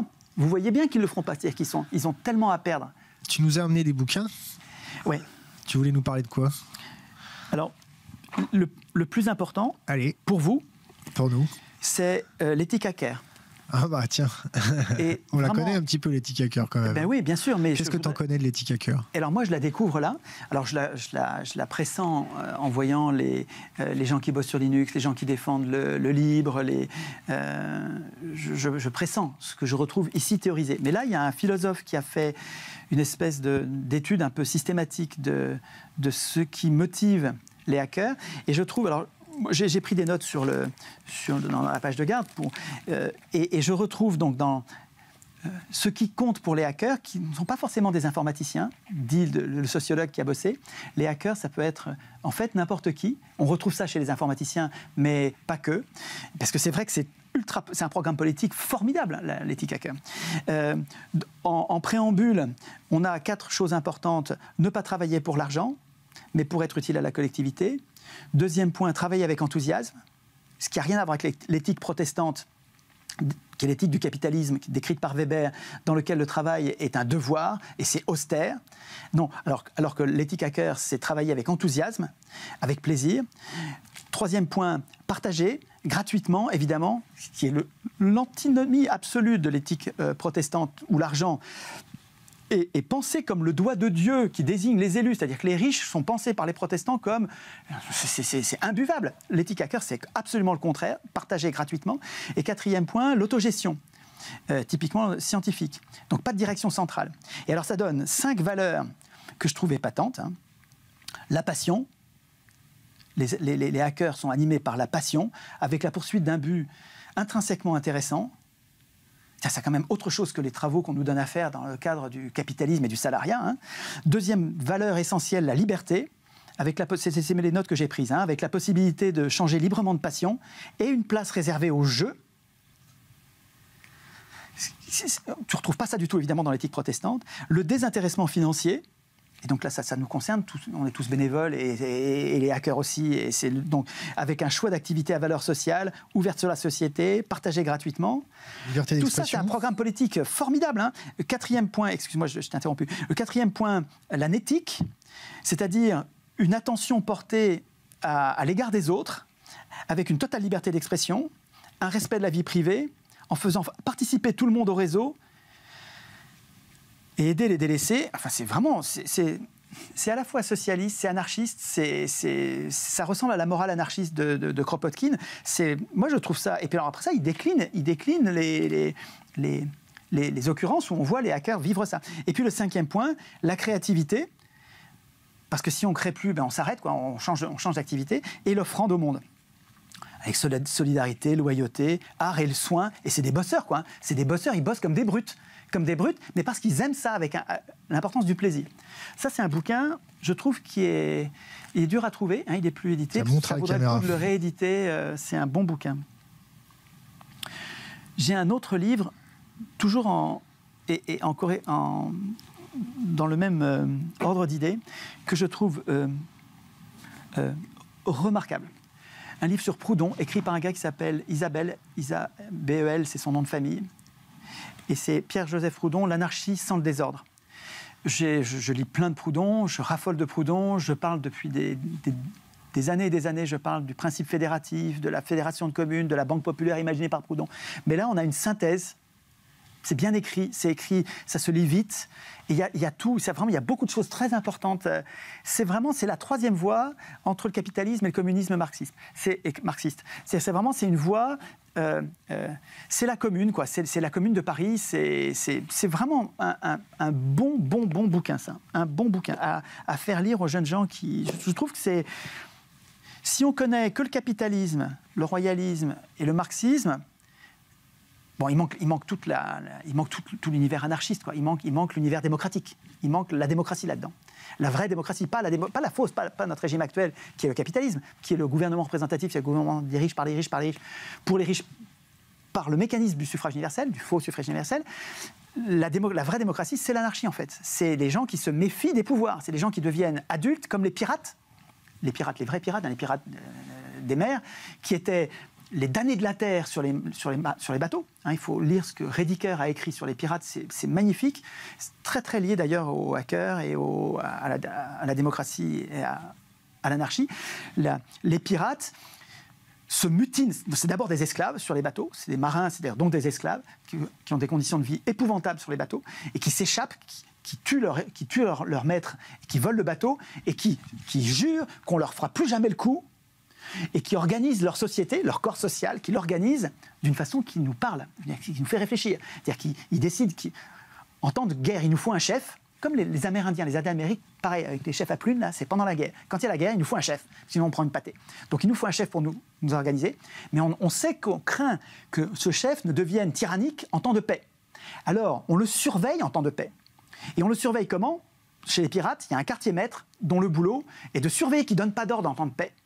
Parce qu'il donne des ordres, on le fout à la baille. On s'en débarrasse. Il y a des contre-pouvoirs pensés avec des pouvoirs qui ne sont institués que quand on en a besoin. Et les chefs sont désignés par les... Et quand ils partagent le butin, il est quasiment... Il n'est pas à égalité, le chef a un peu plus, mais un peu plus, moitié plus, ou le double, mais pas beaucoup plus. Et ça, vraiment, c'est très remarquable. Et alors, je te coupe une parenthèse. Est-ce que tu ne trouves pas qu'on est en guerre en ce moment et que toutes les démocraties sont en train d'élire des Kaisers ? Oui. Mais je ne l'ai pas apporté, mais il faut absolument lire 1984 d'Orwell, où vous avez le mode opératoire. Moi, je l'ai lu à 18 ans, j'ai rien compris. C'était un roman, je l'ai lu comme on lit un roman, j'ai pas vu du tout la portée politique. Enfin, j'ai pas compris en tout cas, j'ai pas le souvenir d'avoir gardé la trace politique. Je l'ai relu là à 50 ans, il y a 10 ans, et puis je le relis encore, il y a tout dedans. Il y a la guerre permanente, il y a la mise à l'envers des mots, la novlangue, il y a mais la guerre permanente, c'est très important. Le Big Brother, et puis la surveillance omniprésente, bien sûr, les télécrans dans tous les appartements, et l'impossibilité de se soustraire à la surveillance. Mais ce monde totalitaire, il est décrit dans 1984 par Orwell, qui s'inspirait donc de l'expérience du RSS, mais qui vaut tout autant dans les sociétés capitalistes. Ce qui est en train de se passer est décrit dans Orwell. Mais ça ne suffit pas. Dans Orwell, il n'y a pas la solution. Il n'y a pas... À mon avis, le seul antidote au monde totalitaire qui est en train de venir, le seul antidote, c'est la vigilance des humains. Les cellules du corps social ne doivent pas roupiller. Vous et moi, là, on ne doit pas se contenter de consommer, de travailler pour produire, puis de consommer, et on ne doit pas se dispenser de politique. Je ne parle pas de politique politicienne, je ne dis pas de faire la politique à la place des autres, mais nous devons tous faire un peu de politique, c'est-à-dire surveiller les acteurs politiques et écrire les règles, connaître les règles supérieures. Donc, l'état de droit, c'est une pyramide, excuse-moi, je ne t'ai pas laissé poser la question, mais l'état de droit, c'est une pyramide avec des règles de plus en plus importantes, et au sommet, il y a la Constitution qui n'est plus du droit. C'est la règle qui est même au-dessus des traités. Et ils sont arrivés à mettre les traités au-dessus de la Constitution, mais c'est une félonie, c'est une trahison absolue. Et les ordonnances, la possibilité qui se donne de voter pour le gouvernement, de voter lui-même les lois, mais tout ça, c'est des félonies. Mais ça se voit dans la Constitution. Et ce texte-là, il n'est pas juridique, il ne faut pas le laisser aux juristes. C'est un texte politique, la Constitution. C'est un texte que nous devrions étudier ensemble en éducation populaire. Et là, il n'y aurait plus de place pour les tyrans. Si les humains, les cellules du corps social deviennent vigilants, comme dit Alain le philosophe Émile Chartier. Alain dit un citoyen est vigilant, sinon c'est pas un citoyen. Et dans un peuple qui est devenu vigilant, en s'entraînant concrètement sur les ateliers constituants, dans un peuple comme ça, mais il n'y a plus de place pour un tyran. Quand le tyran commence à dire « c'est moi qui vais venir », même il se fait entourer par comme des globules blancs qui nous débarrassent du tyran au fur et à mesure. Donc j'allais venir. Est-ce que les hackers sont le système immunitaire ? Oui. En tout cas, ils sont une des armées. Une des armées qui va être vachement importante parce que, mais je ne suis pas sûr, et là c'est peut-être moi qui vais être pessimiste. Le problème, c'est que comment on agit maintenant en dehors des ateliers ? Le problème, c'est que je vois comment le pouvoir, si tu veux, les jeunes hackers je les vois bien qui sont dévoués, ils réfléchissent beaucoup à la démocratie, et ils m'aident énormément là. Ils sont en train de créer un site dans lequel on va pouvoir écrire nous-mêmes la Constitution avec une interactivité qui va être formidable. Donc ces gens-là se donnent un mal de chien, c'est bénévole évidemment. Et je vois bien qu'il y a plein de jeunes gens qui sont très dévoués là-dessus et qui vont nous aider à résister à Big Brother, à la surveillance généralisée. Mais ce qui me rend pessimiste, mais j'espère que je me trompe, c'est que les pouvoirs arrivent à venir à bout de ces résistances, et Alain le décrit très bien ça aussi, en donnant du pouvoir aux jeunes gens. C'est-à-dire que le jeune hacker qui est particulièrement brillant, tu l'auras pas avec de l'argent. C'est pas l'argent qui l'intéresse. Mais tu lui donnes du pouvoir. Et ils les prennent. Il y a plein de hackers qui sont passés du mauvais côté de la force. Et les gouvernements, je ne les connais pas, mais je vois bien que les gouvernements se servent de hackers pour faire marcher leurs machines à surveiller. Ouais. Ils se servent des ingénieurs informaticiens. Oui. Pas des hackers. Qui étaient hackers avant, non ? Et tu sais, je crois, malheureusement, je pense que les gens peuvent changer et que le pouvoir sait très bien corrompre les résistants. Quand tu donnes et c'est pas en donnant de l'argent, c'est en donnant du pouvoir. Et mets-toi à la place d'un hacker qui voit... Les gens de mai 68 ont été corrompus comme ça. Mets-toi à la place d'un hacker l'espace d'une seule seconde. Quand tu vois cette masse informe de demeurés se presser pour acheter un maillot de foot qui a été fait par des petites mains pauvres, quand tu te mets à la place du hacker, le hacker il se dit bon, on les a servis ces gens-là, autant se servir sur eux parce qu'en fait ils méritent ce qui leur arrive ou pas. Mais non. Enfin, peut-être qu'il y en a qui se disent ça, bien sûr, mais je pense que c'est pas pertinent. C'est pas bien. Même pas de pouvoir qu'ils recherchent, c'est simplement ils sont dégoûtés de la passivité intellectuelle et du misérabilisme, de l'impuissance des moutons. Mais la passivité, c'est pas une nature, bon sang. La passivité, c'est un état. Tu ne penses pas que les gens se complaisent dans cette graisse intellectuelle ? Peut-être, mais c'est pas définitif. Regarde, je prends un exemple que je connais bien, c'est le mien. Il y a 12 ans, je roupillais. Je m'occupais de mes ordinateurs dans mon lycée, je m'occupais de mes élèves, je m'occupais d'aller faire du parapente, et je votais socialiste, c'est-à-dire je votais extrême droite sans le savoir. J'avais bonne conscience, je me disais, il y avait l'étiquette socialiste, je pensais que je votais progressiste, et j'étais en train de voter pour la désinflation compétitive, la dérégulation des marchés financiers, l'horreur capitaliste. J'étais en train de voter ce que moi j'appelle l'extrême droite. Et ça m'est reproché, que j'appelle l'extrême droite les gens qui sont aujourd'hui au pouvoir, et le fascisme financier. Le fait que je dissocie le mot fasciste du racisme, c'est ça qui m'est reproché. C'est ça que les antifas me reprochent. Ils me reprochent, ils disent non, le fascisme c'est du racisme, les racistes c'est des fascistes, et ils tiennent à ça. Et je pense qu'ils tiennent à ça. Alors là, je me trompe peut-être, je fais un procès d'intention, mais je pense qu'ils tiennent à ça parce que c'est un point de division. Les résistants au projet de domination, avec un S, les résistants au projet de domination sont comme séparés par l'idée du racisme. Là. Il y a les antiracistes d'un côté et les racistes de l'autre. Et ça veut dire qu'on n'est plus une armée capable de résister à l'Empire, on est devenu faible. Et si tu veux, si j'étais la CIA... Ça veut dire quoi résister à l'Empire ? C'est quoi l'Empire ? C'est quoi l'Empire ? Tu vois pas ce que c'est que l'Empire ? Non, je vois pas, ça veut dire quoi l'Empire ? Ah putain, mais il y a des manifestations, mais sans arrêt. La dernière manifestation, c'est les sanctions des États-Unis contre la Russie qui sont imposées à toutes les provinces. L'Empire américain. Mais l'Empire américain, évidemment.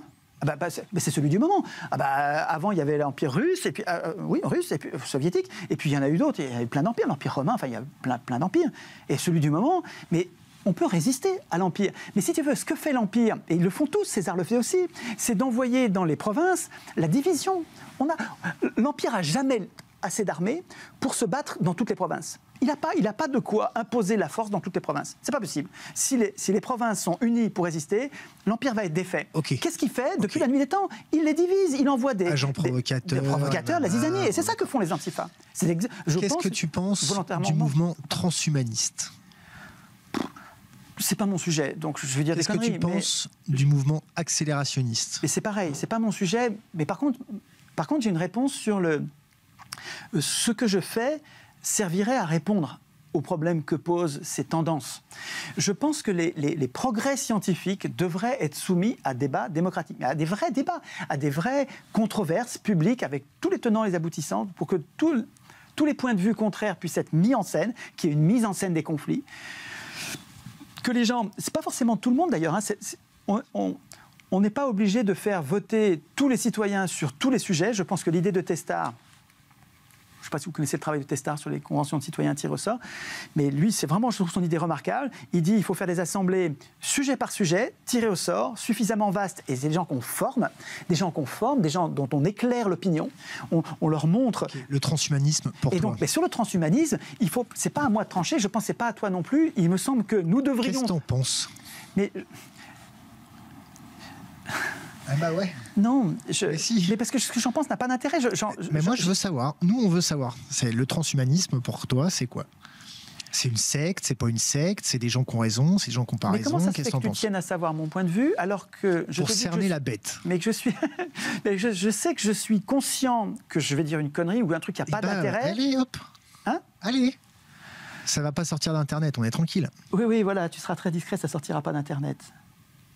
Bon, pour moi, le transhumanisme, c'est une des manifestations de l'hubris, c'est-à-dire la démesure qui prend les hommes quand ils n'ont plus de limites.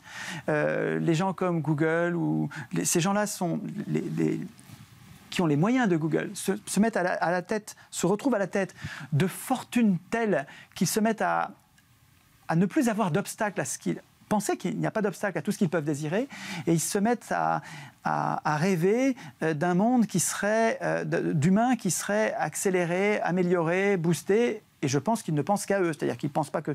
Ça, j'en sais rien, hein, je me trompe peut-être, mais j'ai l'impression qu'ils pensent à une élite qui serait améliorée, dont l'humanité serait améliorée par des moyens techniques. Mais je me trompe sans doute sur l'ampleur du truc, sur les modalités, sur le projet, mais ce que je veux dire, c'est que je vois là une manifestation de plus de l'hubris, c'est-à-dire la démesure qui vient à chaque fois qu'il n'y a pas de limite. Or, je pense que la science devrait être contrôlée démocratiquement. On n'aurait pas dû faire les expériences atomiques. On n'aurait pas dû faire les bombes atomiques et les expériences atomiques. Le nucléaire aurait dû passer le cap de l'agora, de la discussion sur la planète en disant « ça, c'est dangereux, est-ce qu'on le fait, est-ce qu'on ne le fait pas ?» Alors, on va se tromper, quelquefois on va le faire alors qu'on n'aurait pas dû le faire, mais on ferait beaucoup moins d'erreurs. Là, on laisse aux militaires, essentiellement, parce que c'est les militaires qui font avancer la science, on laisse aux militaires la souveraineté de décider, de développer des horreurs absolues qui nous font courir un risque insensé. Et donc, ça, je pense que sur le plan politique... Ça a protégé la France, quand même, qu'on ait la bombe. Oui, mais ça a détruit, et puis tu ne sais pas ce que ça va faire, tu ne sais pas l'histoire n'est pas terminée. Hein. Oui, ça a protégé la France d'une certaine façon, oui, absolument.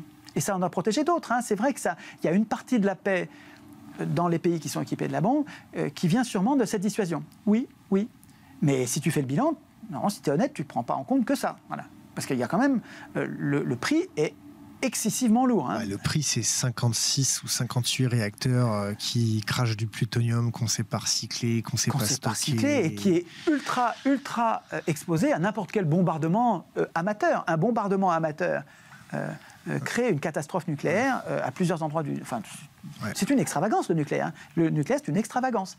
Une extravagance voulue par les militaires sans contrôle démocratique. Là, moi, je reviens à l'os, qui est ce qui m'intéresse. C'est un des problèmes. Le nucléaire, c'est un de nos problèmes. Et je pense que ce n'est pas un problème puisqu'on a des solutions. On n'a pas de problème technique avec le nucléaire. On a un problème politique. Qui prend les décisions de développer les nanotechnologies ou pas ? Qui prend les décisions de développer le nucléaire ou pas ? Qui prend les décisions de continuer sur le pétrole alors qu'on pourrait aussi bien isoler les bâtiments, développer l'électrique et le solaire, quoi, hein ? Qui prend ces décisions-là ? Comment se fait-il qu'une entreprise comme Total ait tant de pouvoir, d'influence des représentants politiques ? Ça s'appelle un fleuron. Ça s'appelle un fleuron. Oui. Enfin... toi qui es prof d'éco, je ne parle pas du tout en tant que prof. Est-ce que le système financier peut supporter une décroissance ? Oui, pas le nôtre.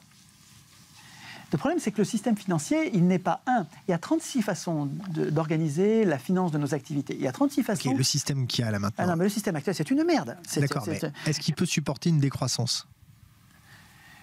Ce n'est pas la décroissance qui va craindre, c'est l'augmentation des taux d'intérêt. Nous en sommes venus à un état de saturation de la dette, de l'endettement des corps sociaux, qui n'est plus supportable qu'à taux zéro. J'ai fait une deuxième conférence avec une dame qui s'appelle Mireille Zaki l'année dernière.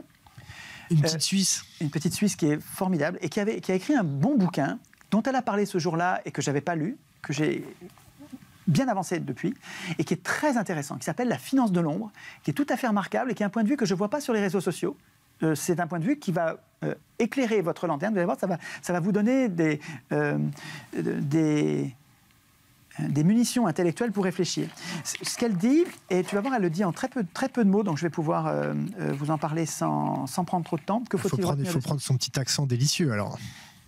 Je ne vais pas y arriver, ça. Mais en fait, ce qu'elle décrit, c'est le fait que depuis le coup d'État bancaire de 2007-2008, les banques se sont fait réguler en réaction. En fait, elles se sont fait misérablement, de mon point de vue, misérablement régulées, presque pas régulées. Il faut voir Inside Job. Sur mon blog, j'ai fait la retranscription intégrale en prenant les sous-titres et en les mettant en page avec les photos pour qu'on se souvienne des noms des mecs, parce qu'il y a les noms des responsables. Inside Job, c'est la meilleure enquête que je connaisse. Vous avez payé ça 10 € à peine le DVD. C'est un film à voir, à revoir, mais il faut le voir le crayon à la main. Vous avez les vrais... C'est une très très bonne enquête sur les causes et sur les conséquences de la crise en question. Et donc, la régulation, elle est merdique. La régulation des banques qui a suivi, elle est faible. Mais pour Mirette, elle est importante quand même. Elle dit qu'il y a quand même des régulations. Mais ce qu'elle dit, c'est que ce qui s'est développé en réaction à ces régulations, il s'est développé un financement par les non-banques, c'est-à-dire l'établissement financier, ceux qui ne peuvent pas créer la monnaie, ceux qui doivent emprunter la monnaie pour la prêter à leur tour. Et c'est ce qu'on appelle le shadow banking, la finance de l'ombre. Texto, ça s'appelle comme ça dans les grands journaux économiques. Ce n'est pas un mot complotiste, c'est la finance de l'ombre, ça s'appelle comme ça. Et ce sont des organismes non bancaires, donc qui ne créent pas l'argent, mais qui se financent à 0% auprès des banques centrales, qui sont des copains et des coquins. Les banques centrales, quand elles créent des milliers de milliards, là, c'est pas pour toi et moi, c'est pas pour relancer l'économie, c'est juste pour leurs copains, qui sont des fonds de pension, qui empruntent à zéro et qui prêtent pour spéculer. Et ça se développe. Alors tu as aux États-Unis, les 3/4 du crédit aux entreprises sont désormais... C'est un peu réducteur ce que tu dis là quand même. Ils financent aussi l'économie pour éviter que certaines banques se cassent la gueule, que des fonds de pension ne puissent plus payer les retraites pour les vieux. Non, mais le fait que les retraites ne puissent pas être payées pourrait être réglé autrement quand les abreuvant de milliers de milliards à fond perdu. On pourrait les nationaliser et on dit maintenant c'est l'État qui s'en occupe et on paye les vieux et on arrête de se ruiner. Ça, on ne l'a pas fait là. Mais on ne l'a pas fait, mais je ne te le fais pas dire. Et donc je suis réducteur, effectivement, je suis réducteur volontairement, parce que effectivement, c'est un coup d'État bancaire que de renflouer ces banques à fond perdu, on n'arrête pas de leur donner. Et c'est encore des centaines de milliards chaque année. On leur donne un torrent d'argent pour qu'ils puissent continuer à jouer au casino, pour que leurs actions continuent à valoir quelque chose, alors qu'elles devraient toutes valoir rien.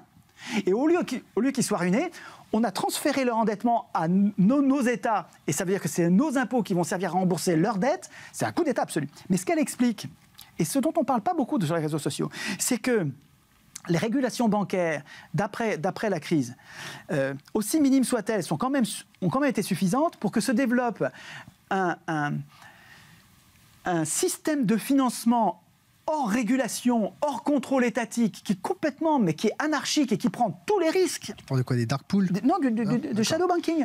Le shadow banking, c'est des acteurs bancaires, c'est les gérants de fonds, les hedge funds, des sociétés de leasing, des groupes d'assurance, qui empruntent aux banques centrales à zéro et qui prêtent à deux, qui se font les couilles en or, sans travailler, juste en spéculant, en prenant des risques inouïs sur des sommes mais faramineuses, des milliers de milliards, des centaines de milliers de milliards. Et le jour où les taux d'intérêt vont monter de 1%, tout va s'effondrer. Aussitôt, les banques perdent tous leurs fonds propres. Enfin, bon, bref, ça c'est un bouquin qui est bien fait, qui est bien écrit. Elle l'a écrit... En fait, elle a repris le bouquin d'un gars qui est mort, qui s'est suicidé, je crois, Dominique Morisseau, et qui avait écrit un bon bouquin sur la question et qu'elle a actualisé. C'est un livre très utile. Qu'est-ce que tu penses des protocoles de Bâle sur les fonds propres? Bâle 2, Bâle 3 Oui. J'en pense la même chose que ce que je pense sur les parlementaires et la Constitution. Bâle 1, Bâle 2, Bâle 3, il n'y a que des banquiers.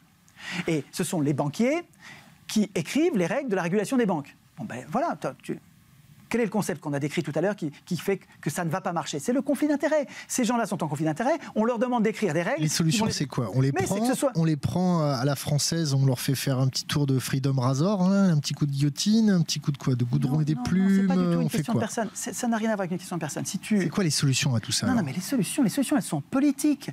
La banque ne doit pas être une institution privée. Une banque, c'est public. Lire Proudhon, une banque, c'est populaire. Le peuple doit créer lui-même la monnaie dont il a besoin. Et deuxièmement, un État, écoute bien ça, un État digne de ce nom n'emprunte pas la monnaie dont il a besoin, il la crée, bon sang. Un État, ou une commune, une région, un département, un continent, un peuple qui a besoin d'argent, une puissance publique créée par un peuple qui a besoin d'argent pour les services publics, pour payer des médecins, pour payer des profs, pour payer des services publics. Un peuple qui a besoin d'argent pour payer les services publics, il n'emprunte pas l'argent, il le crée. Il crée l'argent quand il dépense et il détruit l'argent quand il reçoit l'impôt. Un État que tu as... Mais ça, c'est toi qui dois le faire. Tu vois, c'est toi citoyen. C'est vous tous, quoi. C'est nous tous qui devons penser le circuit monétaire en disant c'est pas les banques privées qui doivent créer la monnaie quand ils nous prêtent et détruire la monnaie quand on les rembourse. Ça, c'est une folie qui les rend trop puissants et qui n'a rien à voir avec l'intérêt général. Il faut leur reprendre le pouvoir de politique de création monétaire. Et de cette façon, on peut donner à notre État, donner à notre puissance publique ce moyen majeur politique. C'est-à-dire qu'il n'y a pas de politique, il n'y a pas de souveraineté sans ce moyen-là. On lui donne le moyen de financer les services publics, donc de créer la monnaie dont nous avons besoin. Allez, t'énerve pas, montre-moi un autre bouquin là. Attends, juste que je termine, parce que c'est super important. La conséquence de cet État, à qui tu as donné la création monétaire, c'est que tu le rends, écoute bien, employeur en dernier ressort. Si je suis État et que j'ai la puissance de créer la monnaie quand on a besoin, quand le peuple a besoin d'argent, je peux la créer. Et ensuite, quand je détruis la monnaie quand je perçois l'impôt. Si je suis un État qui a cette puissance-là... Un État responsable, tu parles. Je suis responsable, sous contrôle citoyen, évidemment. Je ne parle pas des politiciens actuels qui sont hors contrôle, bien sûr. Tout ça dans une constitution qui va être écrite par nous, dans laquelle les acteurs sont sous contrôle, rendent des comptes et peuvent être punis, révoqués à tout moment, évidemment. Mais donc cette puissance publique, nous avons doté, mais parce que c'est notre bien, c'est le bien commun. Nous l'avons doté de pouvoir créer la monnaie. Quand il y a du chômage, c'est que les gens manquent d'argent. Il n'y a pas assez d'argent dans le système. L'État, à ce moment-là, emploie les gens qui sont au chômage en les employant. Il y a des tas de choses à faire. Il y a toujours des choses à faire utiles. Il faut rénover les bâtiments pour qu'ils soient mieux isolés. Il faut rendre des travaux d'intérêt général, mais vraiment d'intérêt général, pas des bricoles, hein, des gros chantiers d'intérêt général. Il y en a plein. Donc l'État, s'il a le moyen, s'il n'a pas besoin d'emprunter, si on ne l'a pas asservi en l'obligeant à emprunter à des marchés financiers, ce qui est une dinguerie, si on l'a rendu capable de créer l'argent nécessaire, il va nous donner tous les services et il va être employeur en dernier ressort. Donc, tu n'auras plus de chômage, bon sang. Et s'il y a de l'inflation, si au lieu d'avoir du chômage, il y a de l'inflation, s'il y a de l'inflation, là, on peut se mettre à percevoir plus d'impôts ou créer moins d'argent. C'est-à-dire, l'État... Qu'est-ce que tu penses de Ricardo ? C'est un fils de banquier, lui. Hein. Donc, la politique économique que prône Ricardo, c'est une politique de banquier. Alors, il prône le libre-échange, mais parce que les multinationales ont intérêt au libre-échange. Mais pas nous. Bon, allez, montre-moi un autre livre. Alors, je fais que le citer, lui. Il y a 2 livres que je viens de recevoir. Je sais que je vais me régaler. Je vais me régaler avec ces 2 bouquins. Un bouquin de Valérie Bugeaud, avec un économiste, Jean Rémy, qui associe... C'est très proche de ce que je fais parce que c'est les 2 mêmes chantiers. Valérie, elle bosse sur le politique, sur la démocratie, et Jean Rémy, il bosse sur la monnaie. Et ça va ensemble. Tu n'auras pas la démocratie si tu n'as pas récupéré la création monétaire. Et tu ne récupères pas la création monétaire. Tu es en train de rebooter, là. Ça tient ensemble. Et donc, leur bouquin, il est bien fait. Il manque. J'ai regardé, j'ai feuilleté j'ai cherché atelier constituant, processus constituant, constitution, j'ai pas trouvé. Donc, à mon avis, il manque l'aspect, c'est nous qui devons nous en occuper. Mais c'est très intéressant, ce bouquin-là. Et il y a une très très bonne préface sur le fascisme financier qui vient de Philippe Boursier de Carbon. Et puis il y a un très très bon bouquin là qui est écrit par un Turner, qui est ancien dirigeant européen d'une banque américaine. Il a présidé l'autorité des services financiers. Donc je veux dire, c'est pas un anarchiste, c'est pas un zozo. Ancien directeur général de la Confédération de l'industrie britannique. Donc c'est Turner qui balance et qui dit maintenant il y en a marre avec ces crises-là. Il a compris et il dénonce ce qui ne va pas dans le système. Et il y a une très très bonne introduction de Gaël Giraud, qui est un de nos meilleurs... Il n'est pas flic, lui ? Comment ? Il n'est pas flic, Gaël Giraud ? Non, pas du tout. Ah, pardon. Non, il est plutôt... C'est un spécialiste monétaire, mais il n'est pas prêtre, mais il est très porté sur la religion. Voilà, c'est quelqu'un et qui a des valeurs remarquables. C'est un type super, Galgiro, c'est un type bien. Et qui fait une préface remarquable, très dense, remarquable. Donc sur la monnaie, c'est tout. Mais, il faut parler de ça aussi. Surtout celui-là. Qu'est-ce qu'on va avoir comme livre à lire surtout à la plage? Celui-là. Non, mais ça, c'est tout petit. C'est un petit bouquin. Ça vaut de l'or. C'est un très, très, très bon petit bouquin. C'est Michel Collomb qui me l'a fait connaître. Le gars qui se fait martyriser par les Antifas. Principe élémentaire de la propagande de guerre. 10 principes. C'est tiré de 2 gros bouquins qui ont été écrits à l'époque de la Première Guerre mondiale. C'est remarquable. C'est très, très bien vulgarisé, simplifié. C'est facile à lire. Je vais vous dire les titres, tu vas voir. Tu vas comprendre tout de suite. C'est remarquable. Si je trouve le sommaire. Remarquable bouquin. Mais ça, je vais le bosser avec mes élèves cette année. Pendant que tu cherches tes pages, on va demander au forum de nous faire remonter les questions. Ouais. Si vous avez des questions, profitez-en maintenant. Donc c'est les principes de propagande de guerre. C'est-à-dire, nous sommes abreuvés tous les jours par les médias des milliardaires, ce que j'appelle la Pravda des milliardaires. C'est-à-dire, il y a 10 personnes qui ont acheté tous les journaux du pays. Tu m'entends? Tous les journaux. Pourquoi 10 personnes? Reflet n'a pas été acheté. Comment? Reflet. Oui, mais ce n'est pas un journal papier, Reflet. Non, c'est tous les journaux papier. Tous les journaux, les magazines, à part le Canard enchaîné, tous ont été achetés. Pourquoi ils achètent? Pour pouvoir répandre cette propagande. Et tu vas voir, mais alors, quand tu regardes, tu regardes la liste, et ensuite tu regardes les cas pratiques avec les exemples, et tu retrouves dans l'actualité de ce que tu entends tous les jours, et tu le retrouves. Je suis sûr qu'ils l'ont sur leur bureau, parce qu'ils le font, ça. Nous ne voulons pas la guerre. Ils n'arrêtent pas de répéter, les décideurs politiques, qu'ils ne veulent pas la guerre. Ils le répètent ad nauseam. Ce n'est pas nous qui voulons la guerre. Deuxième règle, le camp adverse est seul responsable de la guerre. C'est toujours l'autre qui a tout fait, c'est jamais nous qui sommes co-responsables. L'ennemi a le visage du diable, ou l'affreux de service, c'est-à-dire qu'on diabolise littéralement. C'est-à-dire quand tu vois comment on t'a présenté Kadhafi, comment on te présente Poutine, tu vois comment on te présente Assad, c'est le diable sur terre. Et ça fait partie de la propagande. C'est des règles que tu retrouves à toutes les guerres, pas seulement celle-là. Tu retrouves à tous les coups, hein. C'est une cause noble que nous défendons et pas des intérêts particuliers. Jamais on te dit qu'on va voler le pétrole en Irak. Jamais on le dit. Jamais on te dit qu'on va voler l'or de la Libye. Jamais on te dit qu'on va empêcher Kadhafi d'aider les pays africains. C'était un sauveur pour plein de pays africains, Kadhafi. Jamais on te le dit, ça. C'est jamais des intérêts particuliers. Jamais sur la Libye, il y a aussi les fonds souverains libyens. On a mis la main dessus, mais bon. Hein? Les fonds souverains libyens. Les fonds souverains libyens, c'était un des plus gros fonds souverains du monde, c'est un des plus riches, et il allait créer, avec Strauss-Kahn, qui a coulé juste avant... Commence à réfléchir à la crypto-monnaie. Il allait créer le DTS, hein, l'alternative au dollar, et comme par hasard, ils se font dégommer tous les deux. C'est sûrement une coïncidence. L'ennemi provoque sciemment des atrocités, et si nous commettons des bavures, c'est involontairement. Hein. Tu te souviens des... frappes chirurgicales? Alors les frappes chirurgicales, nous prétendons ne pas faire de dégâts. C'est un peu plus loin. Mais là, ils ont débranché les couveuses des nourrissons. Tu te souviens? La fille de l'ambassadeur du Koweït, qui en pleurant nous raconte. Voilà. Donc ça, c'est fort quand même. Hein. Ah ouais. L'ennemi provoque sciemment des atrocités. L'ennemi utilise des armes non autorisées, les armes chimiques là. Hein. Nous subissons très peu de pertes, alors que les pertes de l'ennemi sont énormes. Tu retrouves ces 10 principes, et donc ça, il me semble que les enfants devraient être formés à repérer dans le discours d'un État, d'une puissance publique, l'intoxication, la désinformation qui précède la guerre. Parce que la Première Guerre mondiale, nous avons été conduits, les Français et les Allemands, nous avons été conduits non seulement à l'accepter, mais nous avons été conduits à la vouloir. Là, les exemples qui sont pris, c'est des exemples de la Première, la Deuxième Guerre mondiale. Les peuples ont été conduits à vouloir cette dinguerie. Mais il faut comprendre que c'est grâce à cette propagande. Donc c'est très important que les enfants connaissent... T'énerve pas. On passe à une autre question. La crypto-monnaie, il y a plein de questions sur le chat. Qu'est-ce que tu penses de la crypto-monnaie? Alors la crypto-monnaie... Le Bitcoin, l'Ether... Alors Bitcoin... Pour moi, c'est une alternative à l'or. Ça ne m'intéresse pas plus que ça. C'est-à-dire que les gars, c'est une monnaie propriétaire qui est rare et qui va enrichir ses créateurs, qui sont milliardaires, et qui, nous, ne règle pas notre problème. Politiquement, on n'a pas besoin de ce truc-là, ça ne nous sert à rien. Par contre, il y a une monnaie... L'Ether. Comment tu dis? L'Ether, l'Ethereum.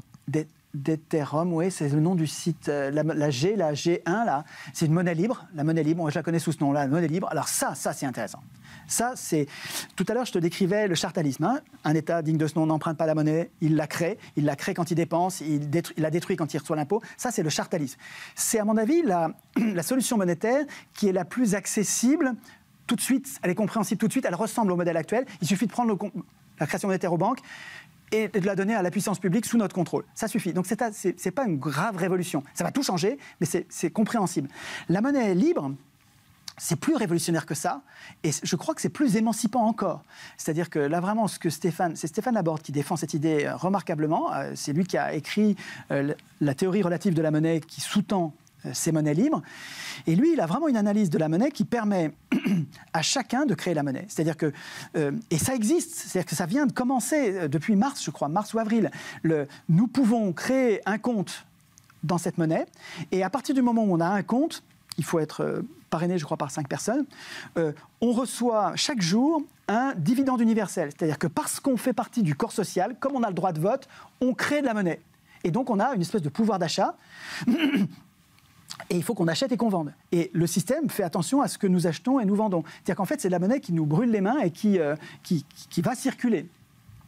Et je trouve que c'est très bien pensé. Je ne suis pas capable d'en être le défenseur, parce qu'il faudrait que je le révise avant, ou pour m'en remettre dans le bain. J'ai fait une longue conférence avec un défendeur, qui est mort depuis malheureusement, un jeune homme formidable qui s'appelait Jean-Baptiste Bersac, qui défendait le chartalisme, qui m'a fait découvrir bien ce truc-là et qui était vraiment un type bien. Et puis Stéphane Laborde qui défend la monnaie libre. Et à 3, là, il y a un échange qui permet, je crois, bien d'arriver dans le sujet. Mais après ça, il faut bosser sur ce que fait Stéphane Laborde. Il y a un chantier émancipant là, il y a un truc à bosser, il faut qu'on essaye, on peut s'inscrire, on peut créer pour voir comment ça marche, voir les failles, ce qui ne va pas marcher. Mais je trouve ça très intéressant. Question du chat, ce qu'il pense de l'Assemblée constituante telle qu'elle est proposée par la France insoumise. C'est déjà formidable de la voir apparaître dans un programme politique. C'est-à-dire que Jean-Luc Mélenchon là, et sa bande d'insoumis, ils sèment des graines partout. Hier, j'ai écouté... son nom m'échappe, je connais qu'elle, bien sûr, depuis 10 ans, 15 ans. Une insoumise qui... j'ai honte de ne pas me souvenir de son nom. On ne va pas pouvoir t'aider. Hein. Qui faisait la synthèse. Elle a les cheveux courts et elle milite depuis longtemps à l'extrême gauche. Enfin, je connais qu'elle, enfin quand même. Bref. Enfin, en tout cas, de la voir dans sa synthèse de 5 minutes sur tout le débat parlementaire, dire « mais ce qui compte et dont on n'a pas parlé, c'est qu'on ait enfin un processus constituant », de voir arriver ce mot-là, qui est vraiment quelque chose que je défends, moi, à une époque où personne n'en parlait. Tu as une petite érection d'un coup. Comment tu dis ? Tu as eu une petite érection d'un coup. Je sais pas, c'est pas sexuel, mais oui, enfin, je me dis, il y a quelque chose qui germe et qui grandit. Et donc, c'est bien, c'est pas du tout parfait parce que c'est compliqué pour eux de défendre correctement le tirage au sort. Une assemblée constituante, pour qu'elle fasse bien son boulot, sans conflit d'intérêts du tout, il faut qu'elle soit tirée au sort. Alors, l'Internet te répond, c'est Clémentine Autain. Voilà, merci, Clémentine. Merci, la communauté. Je connais que Clémentine, bien sûr. Et ça me fait plaisir de voir que Clémentine dit... Et c'est fort quand elle dit, elle apostrophe tous les députés en leur disant « Tiens, mais on parle de couillonnade là, on parle de couillonnade, ce qui compte c'est le processus constituant. » Attends, c'est bien ça, c'est bien. Donc ça... Petite question, les civic tech, ça te parle ? Non. Ça ne te parle pas du tout les civic tech ? Je sais pas ce que c'est. Enfin, peut-être que je vais relier quand tu vas me dire, je sais pas. Je te dirai ça plus tard. Question de l'internet, du chat. Est-ce que vous avez Est-ce que vous préparez un effondrement économique ? Je ne vois pas comment on va l'éviter. Ce qui a déclenché la crise de 2007 n'est pas réglé. C'est pas que c'est pas réglé, c'est que ça a été multiplié par 2 ou 3 ou 10. C'est même d'un facteur 2 ou 3. Donc c'est... Tu vas faire quoi si... là, il y a l'Union européenne qui a fait passer un texte pour pouvoir se renflouer sur les comptes. Ils vont tout prendre. Ils vont faire comme ils ont fait en Argentine. Ils vont prendre... Tu n'auras plus rien sur ton compte. Voilà. Enfin, moi, j'ai rien sur mon compte. D'accord. Tu comptes faire quoi dans ces cas-là ? Tu descends dans la rue avec nous avec des coupes-coupes et aller chercher les gens, ou tu fais quoi ? Le problème, c'est que les magasins vont se vider dans les 48 heures. Et que quand les magasins vont être vides... Je te raconte une histoire. Dans les villes, on va être réduit à l'état de nature. Et ça, c'est pas beau, quoi. Je veux dire, on va vite être... Enfin... on est fou de laisser faire ça sans faire de politique, quoi, hein. Je veux dire, là, il faudrait faire de la politique. Et qu'est-ce que tu penses que l'Union européenne, qu'est-ce que ça te fait quand il passe un texte pour pouvoir se renflouer sur les comptes des particuliers? Enfin bon, moi, ça te fait chaud au cœur, non? Enfin non, moi ça fait 12 ans que je dis que l'Union européenne est un projet de banque et de multinationales depuis le début. Donc c'est pas surprenant. Les banques, elles sont en faillite, frauduleuses, donc en trichant et en mentant, et donc leur staff devrait être en prison, et au lieu de ça, elles se font goinfrer de milliers de milliards de dollars par les gouvernements aux frais des contribuables. Donc cet effondrement, tu le vois et tu te prépares à quelque chose ou pas? Est-ce que tu as des boîtes de conserve dans ta cave? Non. Est-ce que tu as investi dans la poudre? Non. Alors pourtant tu t'es mis à faire une base défensive chez toi, comme certains le font sur Internet. Je réfléchis bien les gars, à devenir autonome, à cultiver, être capable de me nourrir moi-même, et avoir de l'eau, de l'énergie. Mais en même temps, si tu te crées un objet de convoitise, une base autonome durable, hein, tu te crées une base autonome durable, un truc de survivaliste. Les survivalistes.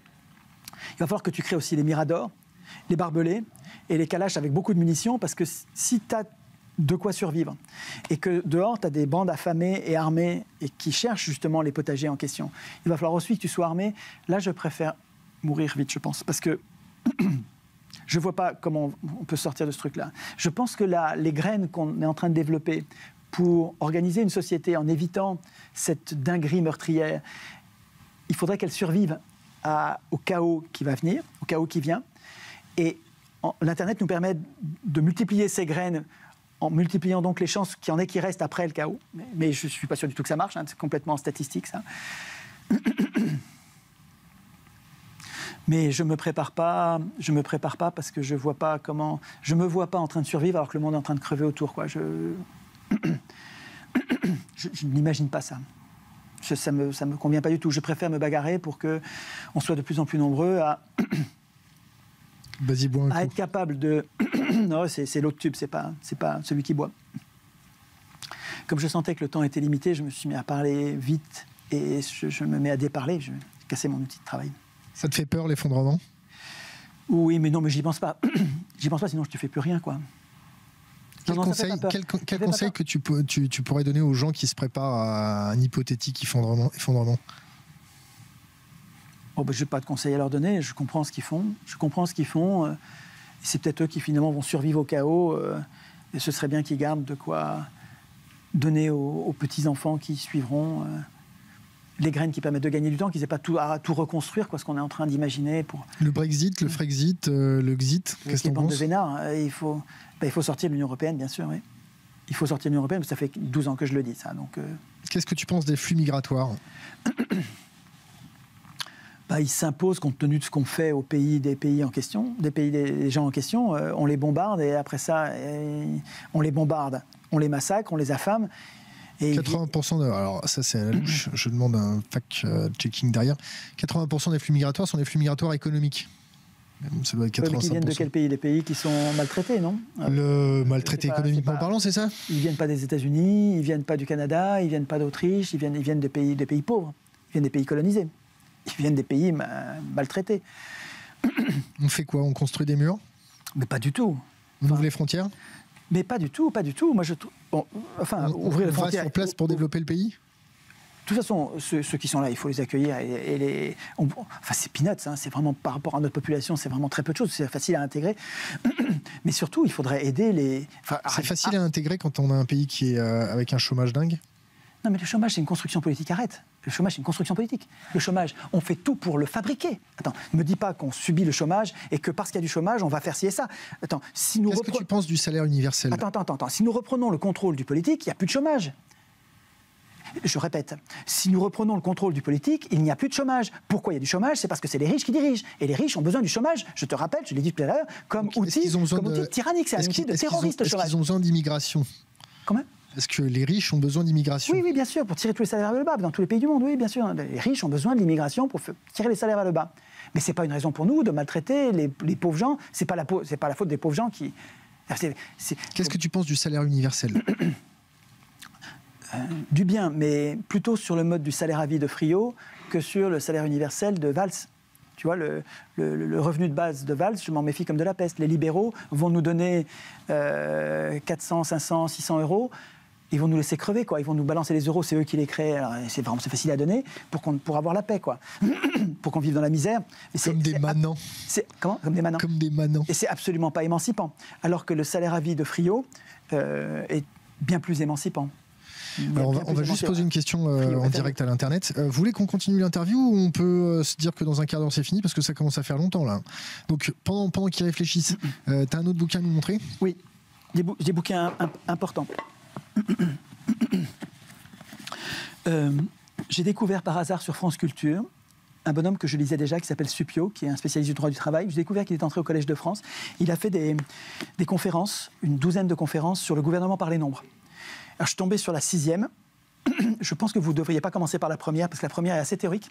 Elle est passionnante, mais quand on sait que c'est... Pardon. Quand on sait que c'est super important, parce qu'on est entré dans le vif du sujet, dans la 6e, putain, c'est super important ce qu'il raconte. Après ça, on arrive à écouter la première, et c'est pas grave que ce soit théorique, parce qu'on comprend l'intérêt du truc. Moi, je suis entré dedans au milieu, et je me suis tout tartiné plusieurs fois. C'est vraiment passionnant. Et il a écrit un bouquin qui s'appelle « La gouvernance par les nombres ». Donc ce gars-là décortique l'utopie néolibérale de gouvernement scientifique par les nombres, qui est une dépolitisation, un projet de dépolitisation de la société, et qui ressemble comme deux gouttes d'eau à ce qui a été à l'utopie soviétique. En Union soviétique aussi, on rêvait de gouverner de façon scientifique, et il n'y avait plus de démocratie, il n'y avait plus de débat politique, il n'y avait plus de controverses avec des choix politiques à faire que les humains faisaient. Il y avait une utopie de gouvernement par les nombres qui remonte à Pythagore. Hein, la fascination des humains pour les nombres est une vieille histoire, et elle dégénère aujourd'hui en Union soviétique et avec l'ultralibéralisme dans une idéologie folle qui veut se débarrasser de l'État. Les libéraux d'origine, qui ne sont pas les ultralibéraux, c'est autre chose. Les libéraux d'origine, ils ont bien imaginé un monde en 3 dimensions avec nos rapports contractuels en 2 dimensions et un tiers certificateur, qui est l'État, la puissance publique, qui garantit les conventions, qui garantit les contrats, qui garantit notre identité, qui garantit qui garantit plein de choses. C'est vachement utile dans le système, qui est un tiers de confiance, un tiers garant des conventions. Ça, c'est ce que le libéralisme authentique avait imaginé. Mais ce que le néolibéralisme essaye de faire, c'est de supprimer ce tiers de confiance, ce tiers supérieur qui en fait prélève les impôts, et c'est ça qui leur fait mal. Ils essayent d'imaginer une utopie dans laquelle c'est un monde plat, dans lequel il n'y a plus que des atomes qui communiquent entre eux, et c'est la loi du plus fort, il n'y a plus de loi au sens strict du terme. C'est vraiment bien déconstruit. Je pense qu'il faut commencer par les vidéos qu'on trouve sur France Culture ou sur le site du Collège de France. C'est un livre que je trouve, en tout cas c'est un travail pour comprendre la folie néolibérale remarquable. Un très très bon bouquin écrit par Vincent Lecoq, dont j'ai parlé il n'y a pas longtemps. Vincent Lecoq, il a écrit un bouquin qui s'appelle « Impunité », sur l'impunité des acteurs politiques. Et là, il a fait un petit bouquin sur la grande distribution. J'ai beaucoup de bouquins sur la grande distribution qui sont bien faits, et celui-là est une synthèse remarquable. Il l'a fait avec sa femme, et c'est très bien documenté, c'est simple, et il y a vraiment le fléau de la grande distribution privée est bien déconstruit. Ça pourrait faire l'objet ensuite d'ateliers constituants. C'est-à-dire qu'après avoir lu ça, on pourrait faire des ateliers constituants pour voir quel article on écrirait dans la Constitution pour nous protéger des grandes familles qui ont pris le contrôle de l'alimentation. J'ai parlé il n'y a pas longtemps d'un très bon bouquin qui s'appelle « L'État » de Charbonneau, un gars complètement méconnu. Je ne connaissais pas du tout ce gars-là. Et j'ai trouvé un autre livre qui rapproche la pensée de Charbonneau et d'Ellul, qui sont 2 anards, de démocrates flamboyants, comme Castoriadis. C'est des gens dont la pensée... Alors ça, c'est un petit livre, hein, c'est pas épais. Et c'est un rapprochement de ces 2 pensées. Et je ne pensais pas que je lisais Ellul, je lisais Charbonneau, et je n'avais pas compris qu'ils étaient amis et qu'en fait leurs pensées se nourrissaient. C'est 2 libertaires remarquables. Et libertaires, c'est la démocratie. Hein. L'anarchie, c'est la démocratie. Les bourgeois détestent l'anarchie. Alors ils te la présentent comme le chaos, le bordel, des violents. Évidemment, les bourgeois calomnient l'anarchie, qui contestent la bourgeoisie. Mais nous autres qui cherchons le bien commun, on a des trésors à trouver dans le travail des anarchistes. Les anarchistes ont pensé la société démocratique qu'il nous faut. Dernier bouquin, oui. Il y a peut-être celui de Guillemin aussi, quand même, qui est vraiment super aussi. Un très très bon bouquin de Dupré, Camp planétaire, qui fait la synthèse de la surveillance, de l'enfermement, des techniques de domestication humaine aujourd'hui, et en les rapprochant aux camps de concentration qu'on connaît. Je trouve ce bouquin très bien fait, très bien fait. Je voudrais rencontrer ce gars-là parce qu'il a vraiment une pensée très claire. Et puis je vous garde mon chéri pour la fin. Vous savez, je raffole de Guillemin. Et il y a eu un colloque l'année dernière dont je n'ai pas parlé sur le blog, et je l'ai raté, je n'ai pas pu monter à Paris pour le voir. Et c'était passionnant, c'était sur la Commune. Guillemin, c'est un historien magnifique, un contre-historien, quelqu'un qui écrit notre histoire, mais vu du côté du peuple. Donc, ce n'est pas les grandes batailles, ce n'est pas les rois, c'est vu du côté du peuple. Et c'est très, très, très important de comprendre ce qui s'est passé dans la Commune de Paris. Moi, j'ai compris la Commune de Paris en écoutant je crois que c'est 16 ou 18 conférences d'une demi-heure. Ça s'écoute en voiture, hein, ça s'écoute dans les embouteillages, en fait. Tu as un embouteillage. Alors, tu commences à écouter du Guillemin dans les embouteillages, tu vas voir, tu vas espérer qu'il va y avoir un embouteillage pour avoir une conférence de plus de Guillemin. Ça déniaise. C'est vraiment un intellectuel plus que séduisant, il est attachant. Voilà, il est attachant. C'est quelqu'un de bon et de très efficace dans sa déconstruction des mensonges bourgeois et reconstruction de la vraie histoire. Et donc là, il y a eu un colloque à Paris en novembre dernier, à Paris, sur la Commune. Et les collaborations, les interventions sont remarquables. Il y a Annie Lacroix-Riz qui est intervenue. Tu nous donnes Lacroix-Riz, c'est Annie Lacroix-Riz. Une historienne ? C'est une historienne, oui, spécialiste. C'est une communiste et qui a beaucoup travaillé sur la... comment ça s'appelle, ce mouvement fasciste de l'entre-deux-guerres, la cagoule, je crois, non ? Je dis pas de bêtises. Tu me prends de pied de court, j'ai pas mon deuxième cerveau et mon clavier, bon, passons. Mais bon, Annie Lacroix-Riz déconstruit les mensonges sur la Deuxième Guerre mondiale et sur la période qui a précédé. Sur les mensonges de qui, de quoi ? Les mensonges de l'histoire commune, ce qu'on nous apprend à l'école sur l'histoire. Hitler n'est pas apparu spontanément comme ça parce que c'était un bon orateur. Il y avait toute la finance derrière, il y avait la finance, le monde de la finance, il y avait tout le monde de la sidérurgie, les cartels, ça s'appelait les multinationales, qui voulaient Hitler, qui était un outil anticommuniste. Et Hitler a voulu la même Europe, il a fait fabriquer à Walter Einstein un plan pour une nouvelle Europe qui ressemblait à s'y méprendre à l'Europe que nous avons, c'est-à-dire antidémocratique, dans laquelle c'est les entreprises.